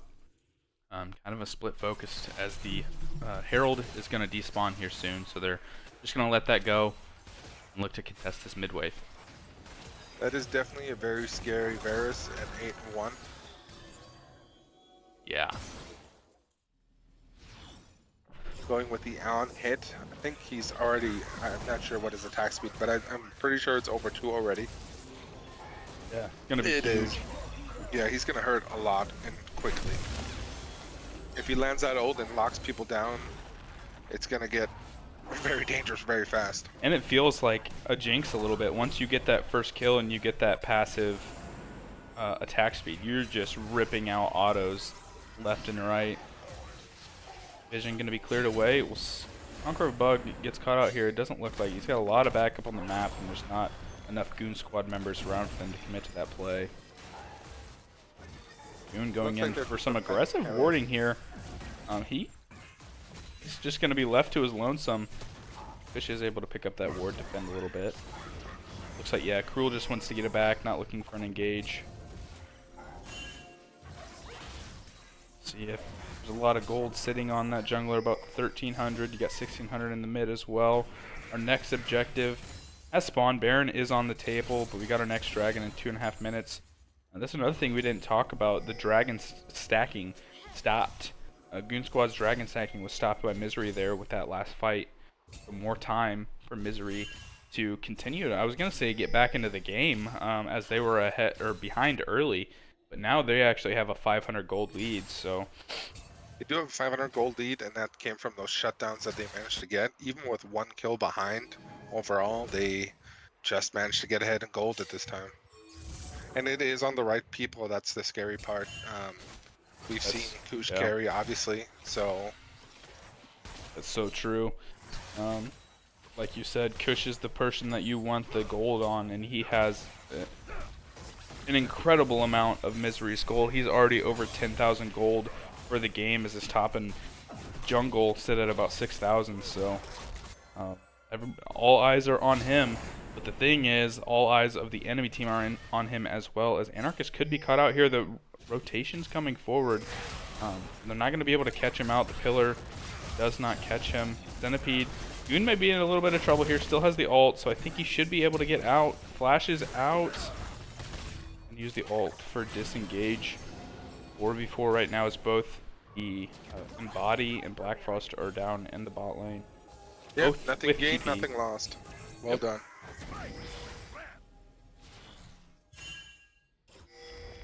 Black Frost is going to channel the back first, so if anything were to break out, he would have first TP. Well, I will say Embody had canceled his back, so he was backing first, but maybe caught Black Frost leaving, so decided to stay for the push. Yep, good idea. If he's able to pick up the tower here, gonna feel really good. He's gonna get to the point where who's gonna really be able to match him in the side lane? Rumble's not gonna be able to match him. He has exhaust, but I don't think he's gonna be ever able to kill him. If he can stick with that global gold, they just equalized actually in gold. There it is. And then yeah, Embody's gonna get it back here. Let's see how much gold he's sitting on. He spent it. He's gonna be 2 items. He elects for the Wits in second. Yo, team set up for this scuffle, and Body's going to TP down to the bot lane. They have a lot of priority in the bot, and they're going through bot. There's a nasty flank building for Goon. Yep. We'll see if they're able to match it. Yeah, Odysseus is not there. He can definitely flank, but they do have vision to cover him. So yeah, stalling right now as Odysseus gets that mid wave pushed. It could be pincered from both angles. The positioning looking a little rough for MZRY, but they're able to play this slow as Goon has not started up the dragon now. They started up now, looking to try to force MZRY to come into them as they have the better dragon positioning. There's Embody on the flank, just providing so much pressure, and this dragon's being bursted down by Gecko. We'll see if the steal comes in. There's the equalizer. Centipede drops the ultimate. B-Hat. It's going to be a smite fight in the jungle as Embody lands 4 people into the ultimate on the back line. Into Odysseus ultimate as well. We'll see if they can clean up the fight. Cruel's going to be the next to fall. Triple kill for Embody. He's going to go forward. The flash forward by B-Hat's going to cut off Black Frost, and that's an ace. That's going to be Baron as well for Goon Squad. They're able to finally push this lead. They're going to push for the tower first. I will say, again, B-Hat absolutely amazing with those pillars. That is just impressive. Again, stopping the Tristana with a pillar. Well done. I'm not sure if the tower was the right call before Baron, simply because everyone will be up already. Yeah, so TP from Black Frost, but with Anarchist not having teleport, I think they have the damage to burst this down very quick before the enemy team is able to properly respond. Odysseus went push the top lane. The Baron is going to fall for Goon Squad. That's going to be huge for them. And Body almost goes down to the Baron, but not even close, he says. Well, now Goon Squad ahead 5k, more than they had in the early game, but we'll see. MZRY was able to recover last time. Yeah. Huge bounce back for Goon Squad here for sure. Well played, honestly. Even with the ultimate from Ash not landing and not really affecting the team fight, that flank from Odysseus landing on 3 people, that was just amazing. Yeah, and it was set up by Embody that, like I said, they had the perfect flank. They had Embody going first, and it looked to me that he landed the Yone ultimate on 4 people, and then that just set up, you know, the team was scrambled. One member was able to flash out, but then Odysseus comes in and layers it in again as Embody snaps back and then flashes back over the wall to deliver the damage. As Gecko is able to, they finally force them coming in as they're looking to siege this mid. I would like to see them potentially split this into 2 lanes, but maybe feeling they're strong enough to just force this down. There's the ult forward by Centipede. Goon's going to take that. The equalizer drops. Isn't going to do too much damage. Gecko's going to stall the fight. There's the ult by Kush. It's not going to be enough to make Embody. He has to snap back though. He's going to come back in the team. He ults forward. He lands it on 4 members. And Odysseus is going to come forward with the ult. He's going to land on the back line again. And the team health bars are just dissipating. And Goon is going to push in here. And I think they're going to end the game here. This is going to be game 2. Decisively picked up for Goon. An early lead. A little bit of a mishap around the bot lane when they kind of did a split fight. But were able to recalibrate themselves. Fight around that next Drake. And then take the game, transition that into the Baron. That's going to be a 27-minute win away as Kush tries to... Oh, Kush drops 2. Can't be in the game. He barely does. Oh my word, as I'm calling the game as an end, Kush is like, no, hold up. But it was not enough. As Well played. I will say, like you said, like a complete 360 from B-Hat in that game. So, like, shout out to his mental. That first game, the Kindred, was rough. This game, Definitely. An absolute show on the jungle from Trundle. Those pillars, multiple times you saw those like little visual animations where he's locking people on the wall. So, shout out to him for sure. I will say though, MVP of this match specifically had to have been Odysseus. Completely changed up the team mentally, and I'm not sure if Odysseus was making calls or not for plays, but completely different. We had support roaming. Obviously, we were talking about B-Hat, and then Embody also managing his top lane well. So absolutely great job, the entire team. Well done. We'll need to come back in the second game. We're going all the way to a 3rd round. I know, I'm series. excited. Let's throw it to a break as the teams load into the 3rd match of this best of 3 series. Looking forward to it.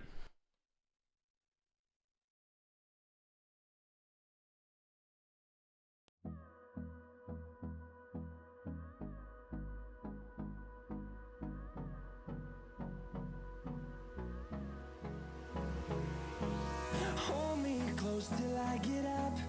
Time is barely on our side. I don't wanna waste what's left.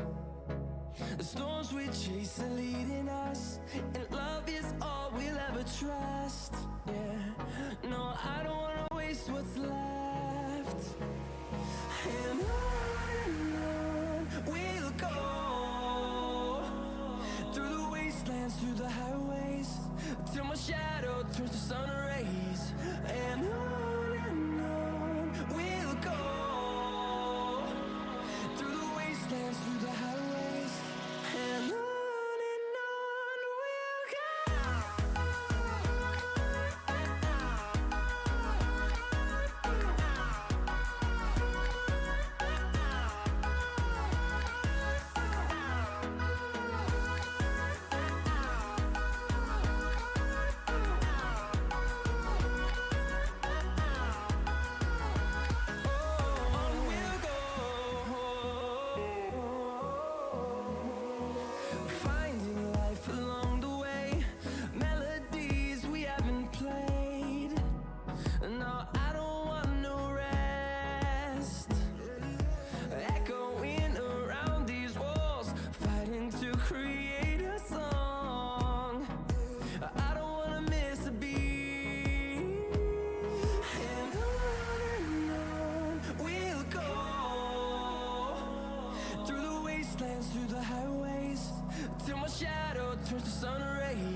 Burning the bridge that keeps us.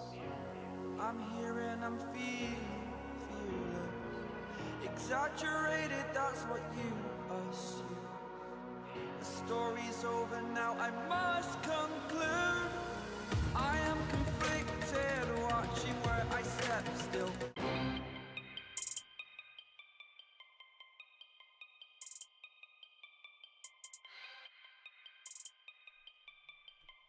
Alright, /all, we're back for game 3 of Goonz Squad versus MZRY. We have our first side swap as MZRY has elected to pick the red side since they lost that last match. The bans so far are the same as last time, Anivia being banned away. We'll see if Misfortune is the ban here as well. They do have blue side, so they have the option to pick it away. Hoppy banned away from MZRY, banning that away from Goon. And they are going to stick with Misfortune. Also, I'm not sure if we mentioned it already, but Dongle Linker is back in instead of Odysseus in mid for Goonz Squad. Yep, true. I had not mentioned that yet, but they are swapping back to their original mid laner. So swip swap. And if I believe correctly, another shakeup as Gladiator Set is going to be coming in at ADC. Its Gecko is going to be moving up to the top lane. A lot of swap arounds for this team. See if that is an advantage. Last game it was obviously an advantage, but you would think that some of the team synergy would be messed with a little bit, but I don't know how much these players all play with each other. Diana goes through, so that's something that when Dongo Licker plays is typically banned away. So being on a comfort pick could be very big for him. Still with the Anivia ban, so that's respected at least. Malzahar Wukong. Wukong's been banned away a lot as well. Definitely. So some champs that were left on the table here. Another double Freylord comp. We'll see if the Ashe gets rounded out as well. Dane picked up, not saving the ADC for the second round this time. That means they have the opportunity to ban out the Ashe this time around, though. Very true. Probably Ashe. Well, it's a different ADC this time. It's not Gecko. So there may be some new options.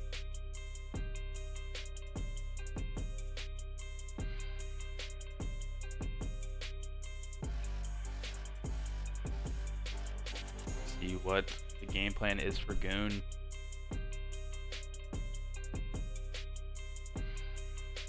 Khan gonna be banned away. That's one of Bug's most played champions in the league. Hasn't pulled it out this series, so proactive ban from Goon.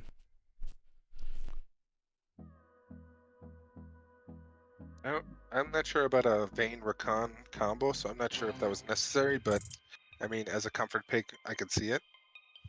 It's just engaged. So if you look at last game, I think a lot of the issue for MZRY was they didn't have any hard engage, right? And so Correct. Khan is that hard engage, so For sure, but you already have a Wukong and a Malzahar. I feel like it wasn't necessary, personally. Yeah, a Soraka makes more sense, so that way you can keep your Vayne alive. Again, a comfort pick, never underestimate the power of a comfort pick, for sure. But comp-wise, I just didn't see it.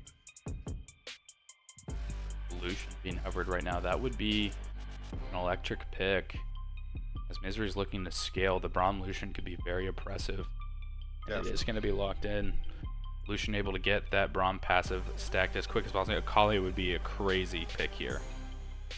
There's no way this isn't Akali. I'm looking at maybe a... Wow. This is something I have not seen. I would assume that's Akali top. I have not seen Gecko play Akali. I am excited for this. Yeah, it's very interesting. I'm gonna be honest, based on what I've seen from Gecko in the past, I would honestly expect the Sejuani of all champions of top lane. He enjoys the tankier champions when he's playing top. That is very true. I guess there could be a shuffle.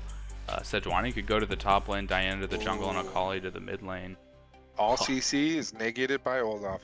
Oh my. If Anarch with the Olaf, I've seen him play it. He's actually really good on that Olaf. If he gets ahead on that, that's going to be terrible for Goonz Squad. Yeah, this is a lot of new champions to the series. So excited to see how these players pilot all of these champions for sure. Looking Absolutely. at comp wise, I'd probably go ease of execution to MZRY, but the outplay potential and the wombo combo for Goon cannot be understated. But then again, the Olaf can just neutralize a lot of that. All. Yeah, he can ignore it all. That's what's so scary about it. I will say because if you catch someone as an example with Malzahar, someone like the Lucian or the Akali, being able to pop that, absolutely great. However, if Sejuani catches someone like the Malzahar with his passive down, or the Vayne, or the Soraka, same thing. They can get popped relatively fast, and then all they have to worry about is the Olaf. So both sides, absolutely great choice of team, in my opinion, especially with the Akali being able to come around the back, maybe assassinate that Vayne. I mean, well done, especially knowing that MZRY's Kush has been very dominant. Having some assassins to potentially take him out is a really good choice, in my opinion. For sure. As the champs get locked in, it is going to be Akali in the top lane, Diana in the mid lane, and Sejuani in the jungle. So they are sticking that out. The one thing to note is that is two solo lane champions that are able to stack the Sejuani passive very early. So I think for this to work out, BHAT is going to have to be on the map in those lanes quite a bit. Well, if he does the same thing he did last game, then there's no doubt about that. We can expect the same thing. Objective control, which he did very well. With Sejuani, you don't need to hit 6 to gank pretty well. Wukong usually waits for 6 to get that effective gank in. So time will tell. If Akali over pushes, Wukong can definitely still come in and pop her. So we'll see. It's going to be very interesting. For sure. A lot of tools for MZRY and a lot of early skirmish for Goonz. So I expect this to be a bloody match, and I'm excited to see it. Any last words before I throw us to a break as we try to load into Game 3? Hopefully we don't get any disconnects or anything of the nature. No, I'm definitely interested in seeing Gecko on Akali, though. I will say that. Yeah, definitely the ball has been put in his hands to carry this match. So we will catch you guys on Summoner's Rift as we head into Game 3 of Goonz Squad versus MZRY. Very important matchup for both of these teams as we start to gear up for the playoffs and we start to vie for playoff seeding.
What is up, slash all? We are here for game. Controls running it as I go. All right, game 3. Goon Squad White, MZRY, Amethyst, Phoenix. The full name for that team. We'll see what the starting. Looks like pings are coming down for the full team to go towards topside. We'll see if anything is picked up here from Goon Squad White.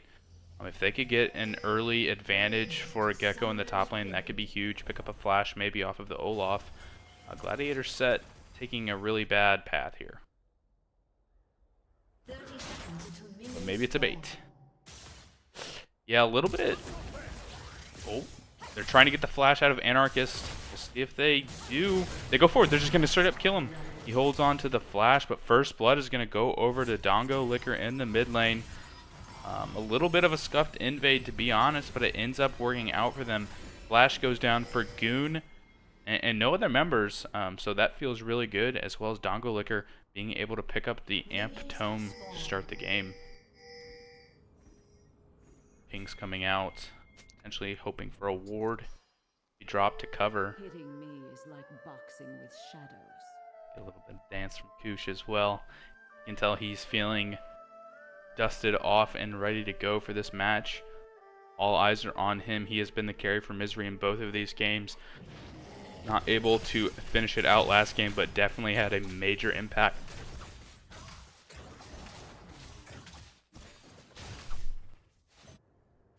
Looks like it's gonna, and another interesting thing, Bhat's gonna be starting on the top side. We'll see if he 3 camps into another gank. Anarchist didn't blow any summoner spells, or if he's going to pad down to the top lane and team up with Goon, try to get an early kill to this impressive bot lane of Goon.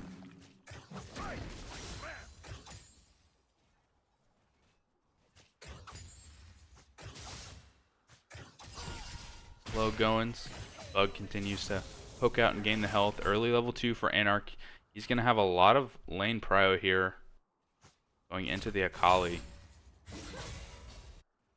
But on the flip side, Dongo Liquor is going to have all the space in the world to rock on the Diana.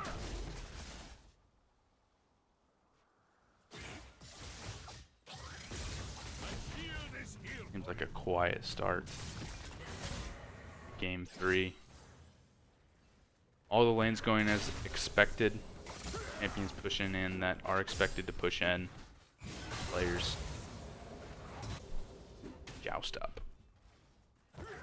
It is going to be a full clear from both of our junglers, so no early ganks will come out.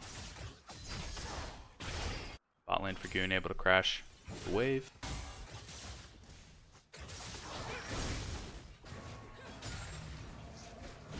Yeah, so as I mentioned earlier, this is going to, these matches are going to directly impact the seeding for the playoffs. So MZRY is still competing for the #1 seed as well as the #2 seed.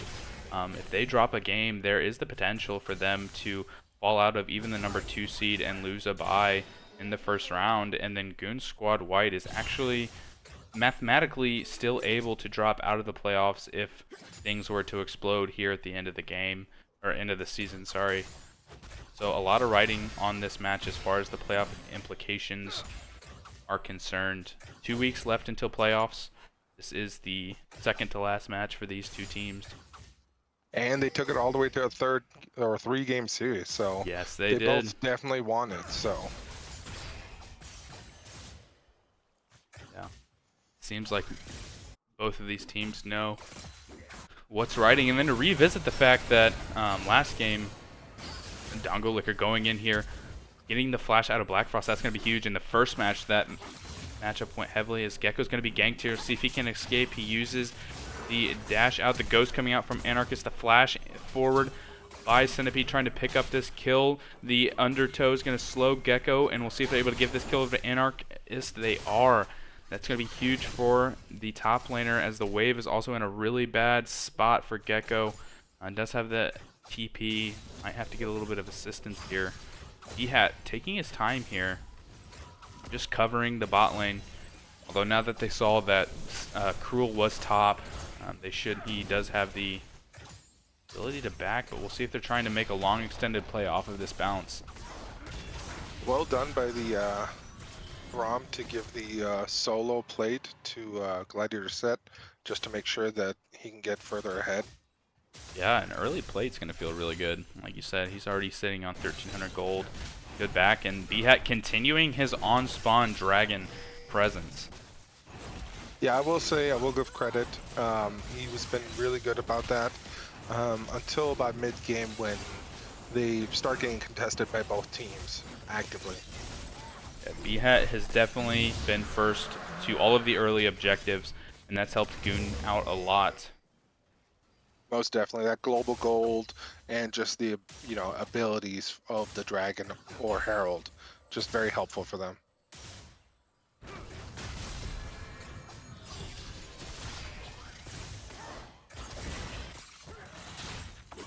Anarchist going in yet again. He's going to deny the cannon for Gecko there.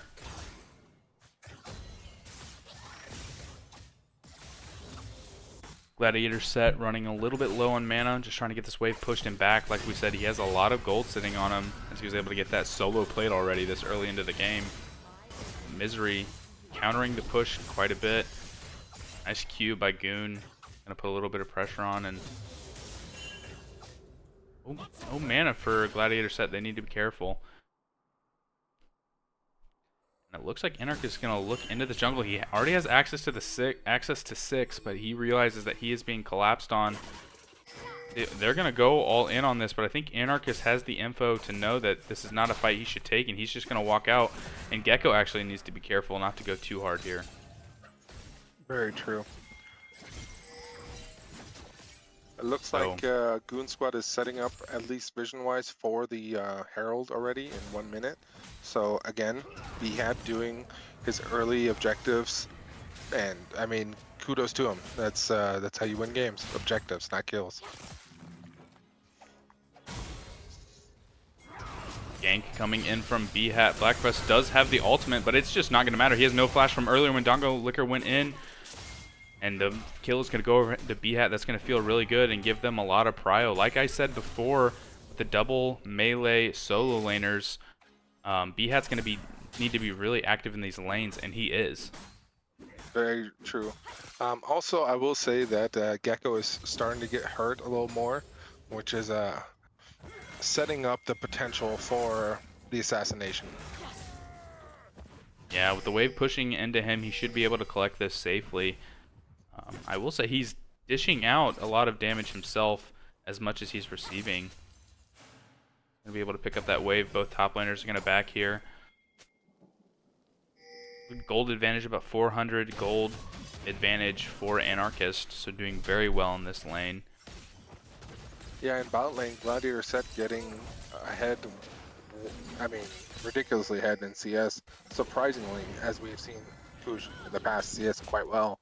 But now, with Gladiator Set in there, he's what? Equivalent roughly 70, almost 80, because of the stacks from Braum. Yeah, doing very well in the bot lane. As they drafted for, they definitely have the early game picks with the Lucian Braum, so hopefully they can translate that. Anarchist just going to continue to harass. Oh, Gecko, we'll see if that he ends up paying for that. Oh no. Yeah, aggressive. The R2. Does he have the chakram over the wall? The undertow doesn't go wide or far enough. Little bit of a misstep there from Gecko, taking the shuriken back. Anarchist baiting him into that. The ghost was popped and the flash by Anarchist, so no sums. We'll see if they're able to take advantage of that, but that's going to feel really good for Anarchist to continue to snowball this top lead. Definitely. And as I said, I've seen him play on Olaf before. He does take advantage of getting ahead with Olaf. Flash out by Gladiator Set. Goonz coming in. Kush doesn't have, he does have flash. It was Gladiator Set that flashed earlier. Kush flashes there. BHAT has the ultimate. If they can land this, Conqueror Bug is going to try to block this, and he's able to snipe out Kush, and they're going to be able to pick up Bug as well with the dragon spawning in 40 seconds. So not going to probably be able to have prio for that, but they're going to get at least one plate for Gladiator Set, and that was huge there continue to push this lead. They expend everything in the bot lane, but they're rewarded with 2 kills. Great start Most again in the bot lane for Goonz And Squad. honestly, it was also kind of impressive by Yellow Goon. So he missed the ultimate from Braum. He missed it. However, the Q follow-up snuck right past the Soraka and hit the Vayne, and then just stuck on top of her, managing to get 3 of the procs off of it, having then Gladiator set flash in, get the 4th one, and that was it. Yeah. Good thing for Kush not to try to push a little bit more there as B-Hat was falling again. That could have been detrimental. But they are going to be able to pick up the second drag here. That's going to be huge, as we talked about this early objective focus for B-Hat. Been on point, and his team's been rewarded with early objectives. The Herald was picked up for Centipede, so we'll see. Yeah. They're not going to try to go. They are going to look for a gank on this top lane, or they may just drop the Herald. That is still bot though. What is? Oh, right here, the gank for bot. Yeah. So Herald's going to be able to crash in, pick up, I believe, probably just 1 plate. So not a super advantageous Herald drop unless he's able to pick up 1 more plate there. Going to be hovering Black Frost here so that Dongo Licker can't go in. Dongo did have the information that the jungler was hovering, so it doesn't go too far. Now Cruel's going to figure out that they have some vision there. Back off. He's going to continue to hover, but B-Hat's hovering as well, so there could be a 2v2 here in the mid lane. Ult by Gladiator, just trying to get the wave out. He's probably sitting on a good chunk of gold. Yeah, he hasn't backed since that fight bot, overstaying his welcome a little bit after they got Dragon, but as well. Yeah, Vayne ulted. Goon was able to get Gladiator set out of there, so he should be able to finish his item here. Gonna feel really good. Yeah, the Herald was an interesting drop. Interesting bot or drop top. At least it did help Anarchist to get more gold and potentially finish the tower off faster so that he can roam and push other lanes. So honestly, it wasn't the best Herald, I completely agree, but at least it will help them push the advantage on Anarch. For sure. Already a 1.3 thousand gold lead in the top lane, and that's going to be spent gold as well, as Anarchist was able to get it back in. He has a level lead, and now he's going to start pushing that into the jungle, but a lot of members rotating, able to protect the jungle for B-Hat, so he's not going to lose any CS off of that. Item already completed for Gladiator set. Goon's warding. He doesn't look like he's going to wrap around to look for any sort of dive. One downside for Goonz Squad is 3 of these kills have gone to the Sejuani. It's nice that Sej gets to pick up the early Heartsteel, but you would like to see some of those kills on Dongo Licker, on this Diana, or potentially on the Akali in the top lane. Definitely. Having some restraint and giving those away to... Flash forward by Centipede. He's going on Gladiator, so he gets the R1 for Wukong, and Kush is able to pick up that kill. He's able to finish that off. That's going to be huge for them, and they're continuing to chase as Black Frost is coming down. He has the ultimate for Malzahar, and they're going to be able to pick up Yellow Goon as well. Great counterplay there by Cruel, as Goon was looking to push a little bit, and they got the passive off. I don't know if Bug intentionally baited that or not, but was standing there and looked like he's in a vulnerable position. But Cruel easily follows up on that. They're able to capitalize on the flashless Lucian. Also, both mid laners did path down. However, Black Frost actually moved first and was able to catch Goon up with the ultimate. Gecko going in here has the R2, but he's going to need to use it to get out. Just is not doing any damage to this Hex Drinker. Olaf with a lot of lifesteal. Yeah, it's going to be able to walk out of that easily. This Akali pick, this was the pocket pick for Goonz Squad. It's not paying off yet, but we'll see if it's enough in the late game to pop this Vayne or this Soraka. That's going to be the point of the pick. Exactly. It's the real question is the Olaf. Is he going to stay in the top lane to split push for now, or will he roam to assist the other lanes? Yeah, I would assume he primarily stays up in the top lane, because I don't know who can match him. First tower going to be picked up for Goon Squad here, I think. Could be wrong. They're playing it a little bit safe. They're not going to go for it. All plates are down. Yeah, they had no vision on Wukong, so Smart after just getting collapsed on him. exactly. The last play. A lot of vision here for both teams in the jungle.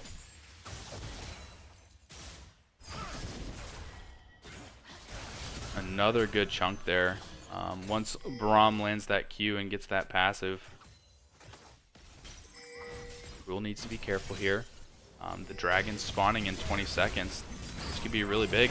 As they're going on Centipede here, he doesn't have flash from the bot gank, and he's just going to fall here as the dragon's about to spawn in 10 seconds. This is going to be a mountain soul point for Goon Squad. This could be huge for them as they may be looking for more.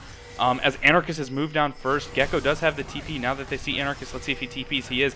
He's coming down. Instantly, Goon's popping him, and there's the damage coming down. He's going to drop. Malzahar falls. Black Frost falls. Dongalicker's here. Gecko does not have... It does have his ultimate. He's going to go in on Conqueror of Bug. We'll see if he's able... He's silenced right now. Dongalicker actually going in. Gecko hasn't entered the fight yet. Triple kill for Anarchist carrying this fight. Gecko going forward with the ultimate. He's not going to be able to pick these members off.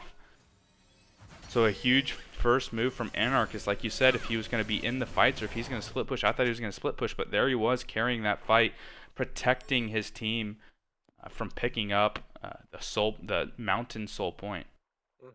Yeah, well played by Anarchist for roaming down. Gecko's going to fish around here, but not going to find anything.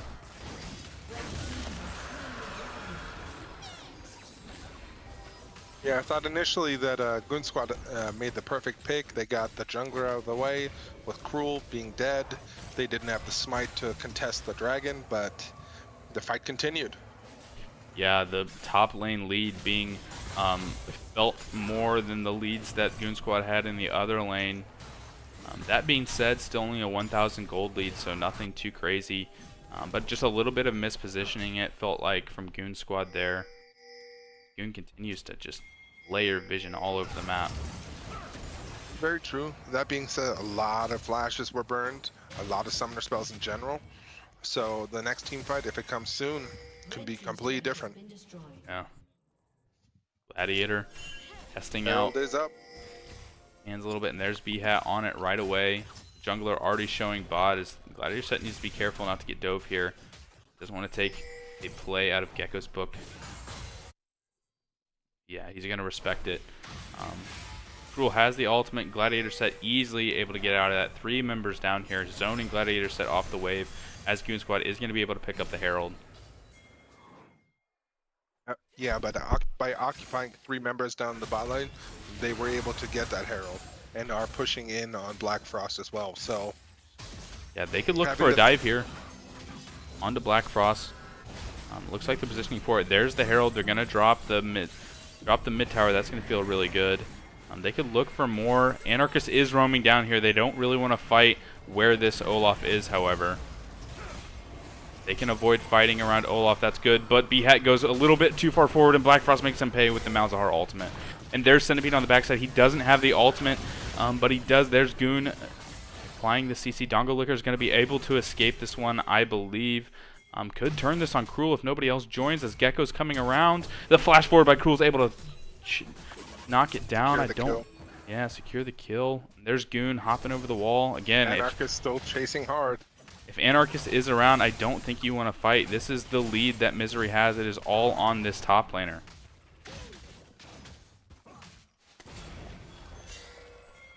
Cruel's going to be able to steal away some of the jungle. A little bit of vying here. Goon can go forward, push all alone, but is able to sidestep the Braum Q and walk to safety. They did manage to defend the mid tower so that only MZRY has the mid tower down. So good on them for that. Layer set, still looking here. Kush is going in, but B-Hat's around. This is really bad. Kush does have the cleanse. He is able to cleanse out of that, but there's still more CC to come. Even with the initial cleanse, And the Soraka heals. He doesn't fall yet. Kush is going to live. Conqueror Bug is able to keep him alive. Now Goonz is in trouble. Centipede going forward. Doesn't have the flash. He's going to get stunned up. Behat re-engaging as Black Frost is coming around. He's going to be able to get in here. Has the ultimate. Suppresses the Diana. Going to be able to clear, but now he's in trouble. Diana goes in and ults. Dongo Licker able to pick up that kill as they trade 1-for-1 jungle for mid, as that was a back and forth fight to be sure. And meanwhile, Anarchist in the top lane is just free pushing. Bright side is definitely the fact that some of the kills are going onto other champions now for Goonz Squad, and the fact that there aren't many major objectives up. So losing the smite for that time while Behat is down, not that big a deal. Yeah. Anarchist continues, pushes lead in the top lane. He's sitting at 9,000 gold total earned for the game, and the most earned gold for Goonz Squad is 7,800 on Diana in the mid lane. So definitely a major lead in the top lane, and that's going to be the power point for MZRY. That's going to be how they play around that. Definitely. Jousting here is Conqueror Bug maybe caught out, and he does have to flash away, so the flash off Soraka feels really good. Blue on Soraka feels really good, I will say that. Yeah, you can lose your health faster. Or I guess distribute your health. Cool Centipede going for this ward. The members ult forward by Gecko. He's gonna go in, but Anarchist is here. Like I said, you don't want to fight around this Olaf. Yeah, especially with the Hydra, he doesn't just hurt you; he hurts your friends too. Yeah. I would say with the TP being available from its Gecko, Goon could actually have a good entrance into this fight if Gecko's able to back, regain health, and TP back in. Yeah, it's going to take an undertow to the face, but it's not going to do much damage to this tanky Sejuani right now. Gecko's looking for a safe ward to TP in. He may be able just to walk if he can save that TP. That'd be huge. Conqueror Bug is getting really low, so the Soraka heals are not going to be as available. Does have access to the ults, but as far as the W goes, just not a lot there as they continue to... all eyes are on Soraka right now. How can we get to Soraka? As Centipede's going to go in, he's going to flash in. Anarch is going to flash in as well, but on the backside, Dongo Licker's going to dive into the backline. He's going to drop. Black Frost is going to drop as well to Behat. I was wrong. He's going to survive. Conqueror Bug is going to keep him alive. Behat running away, and Anarchist is just running crazy on these fights. Goonz is going to be the next to fall from Anarchist. We'll see if he's able to survive. He is not as cruel. Secures that kill, and that's going to be a 5-for-3 for MZRY as they're going to be able to pick up the Drake, and they're looking for more as they try to maybe look for Goon there, or sorry, Gecko. They're definitely looking towards Baron, especially with as strong as Anarch is. He can tank it and still deal true damage. And I like the call here. Yeah, I like the call here. You know, no reason to rush the Baron. Actually, if he has vision, if he can get in here, the TP, they're going to be able to secure this Drake. So the team rotates up towards Baron, thinking that Cruel can just secure this Drake, but meanwhile, Goonz just wraps around to the Drake, but meanwhile, Cruel's able to secure it. He is going to lose his life for it, but he's able to trade it away for its Gecko, but a shutdown goes over to Gladiator's set.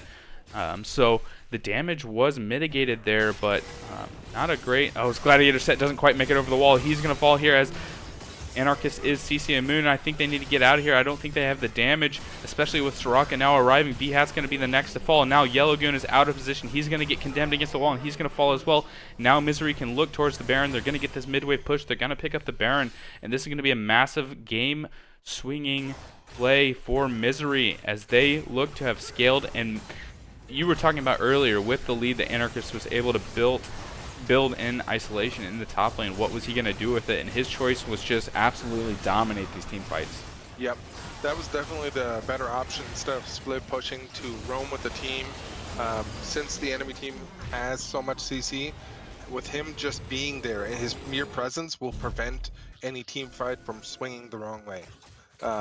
Honestly, they are still winning out, as you can tell. He doesn't need to split push in order to achieve that.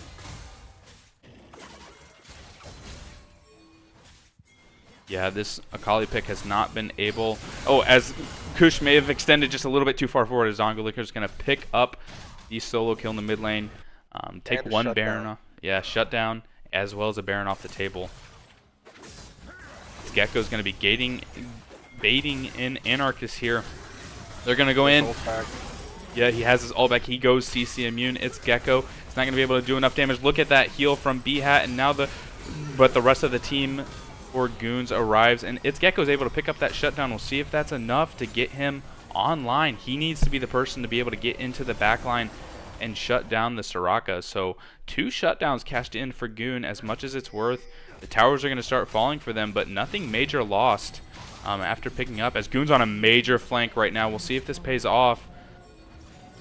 He is about to get the flash up. They're looking here. This could be really good. Dongo Licker does not have the ultimate yet, as he used it in the mid lane. But Cruel could be in a lot of trouble here as they turn their attention to him. It's Gecko. Gonna be able to, as Cruel flashes away, they're going on Conqueror of Bug, not letting him be able to provide the heals, as B-Hat is so tanky. The rest of Goonz is arriving. Anarchist is not up yet.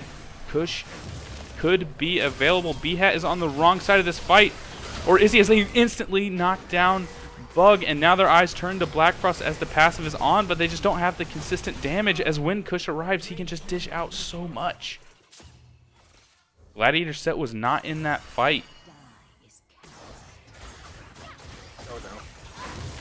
Kush is able to pin Gecko against the wall and get that. Maybe they just extended that fight a little bit too far for Goonz, as they were feeling good after the top play, getting that massive shutdown.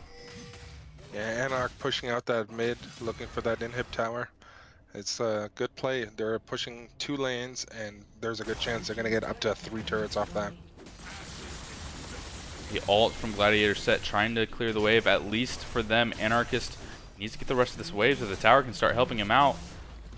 Anarchist does have access to the ult. He's just going to be able to CC immune out of that, and they can't chase this too far, as Kush and Send Rule are hovering.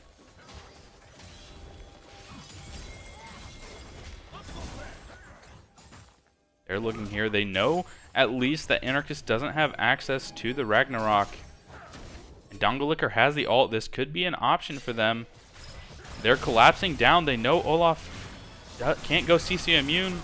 See if they're able to pull off this fight. Goon being the first one to lead off. B-Hat is attacking Anarchist right now. Dongolicker is not able to go in. He still has the ultimate. We'll see if he's able to get the backline. He gets condemned around. He flashes forward. He's going on to Kush onto the backline. He's not going to be able to pick it up. Black Frost easily able to lock him down. It's Gecko is trying to clean up the fight, but it's just not going to be enough. Anarchist, even though he does not have the Ragnarok, can just run through that fight, and that should be the game. MZRY is going to pick up this series. A contested series as we went to 3 games. Both, I'd say all 3 games were dominant games for the victorious team, especially once the Barons were the game turners here, and the team fight into Barons.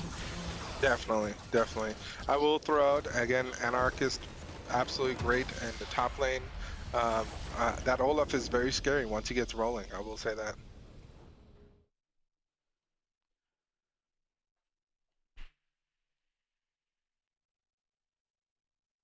Oh, maybe a little bit laggy. Yeah, for sure. That was an incredible series. MZRY is going to come out to the win, so that's actually going to wrap up MZRY's regular season. They are scheduled to play Goon Squad Blue next week, and as you may know, Goon Squad Blue has disbanded and dropped out of the series, so MZRY is going to end their season at 6-1. The only game they dropped was to our current #1 seed, Infernia. So they are looking strong. They are locked in at least second, potentially first seed for MZRY. That's huge for them. And Goon Squad White, that drops them down to 2-6.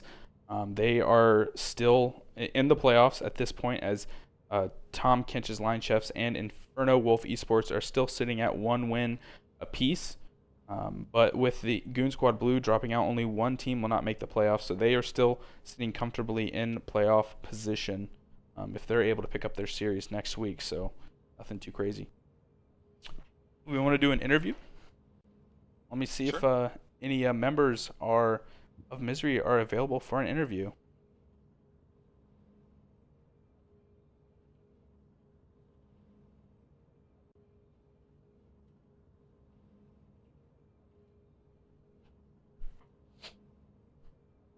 reaching out to Anarch right now. I know we have a lower division match scheduled, so we'll do a quick interview if they are available, and then we have actually a second match ready to go. It looks like they are in draft right now, so we'll probably pick that up during the second game for them. See if I get a response back from MZRY. All right, let's pull up. We're going to pull up Bug and Poke. I'm not sure which person Poke is, but let's move them up in our casting chat. To casting. All right, I have Bug and Poke. Who is so Poke is the Discord. So which player is Poke here? Poke is our coach. Poke is the coach. Ah, perfect. And then Bug, the support, of course, Conqueror of Bug. Great win for you guys. Obviously, that wraps up your guys' season with you guys getting the bye next week with the dropped team. So finishing the season at 6-1. This is your first season in Slash All. How do you think that it went overall? I think overall it went really well, especially since we had to play so many catch-up games at the start. I think we were playing like 2, almost 3 games a week for like, I think 2 weeks. I'm not super sure on that. I know we played a lot of double games though. Yeah, for sure. I know that your first 2 weeks you were playing 2 matches a week, so a lot of mental fortitude there to get through that. So I guess, Bug, you were the support, playing the Soraka 2 games. What do you feel like in the series and the game specifically that you won? What went right overall? I think being able to have peel off of both me and Kush, my ADC, was very, very important because in game 2, they had very easy access onto both of us, and we had a hard time, you know, keeping the sustain because I'm getting one shot in the back line with Kush. We don't have anything to prevent that. So the Malzahar and the Wukong were really, really important for keeping them off of me during the games. For sure. I guess Poke will go through what are some things during the draft that maybe you saw that you guys felt like you could take advantage of. Maybe some curveballs that you threw in there, especially handling a lot of those substitutions that they threw at you. Yeah, it was a little stressful every game. I was like, okay, which new player they're putting in this game? What do they play? But game 3, I think, is probably the biggest way we were able to like do something like that. We knew they were gonna play Diana if we left it up, and we knew that we could play Malzahar into it. The only reason we didn't want to do it in the first game was because if they took Diana on their 3rd pick, they could then ban Malzahar, and it'd be very annoying for us. So we do it on red side this game. They don't get to ban it. We get to just pick it into it. Yeah, I think that made the game pretty easy. That's pretty cool. That's definitely a curveball, letting them walk into that and having the counter pick for it, and then seeing it work out must be the best feeling as a coach. Yeah, it is very fun to get to do a draft, be like, okay, I did a good job, and then watch it work out. Okay, I'm kind of just like spitballing questions here. Sid, do you have any questions for the team as I can wrap it up at the end? I'll take that as a no. Okay, so going into playoffs, whatever seed you get, I have no idea what matchup you'll get, as this is the first game of week 6, and then we have all of week 7 left. I don't know who you're going to be playing, but going into playoffs, do you have any things that you want to say before you go into the playoffs, I guess? Any things you're looking forward to? Any sneak peeks? What are you going to pull out? Give us all your secrets.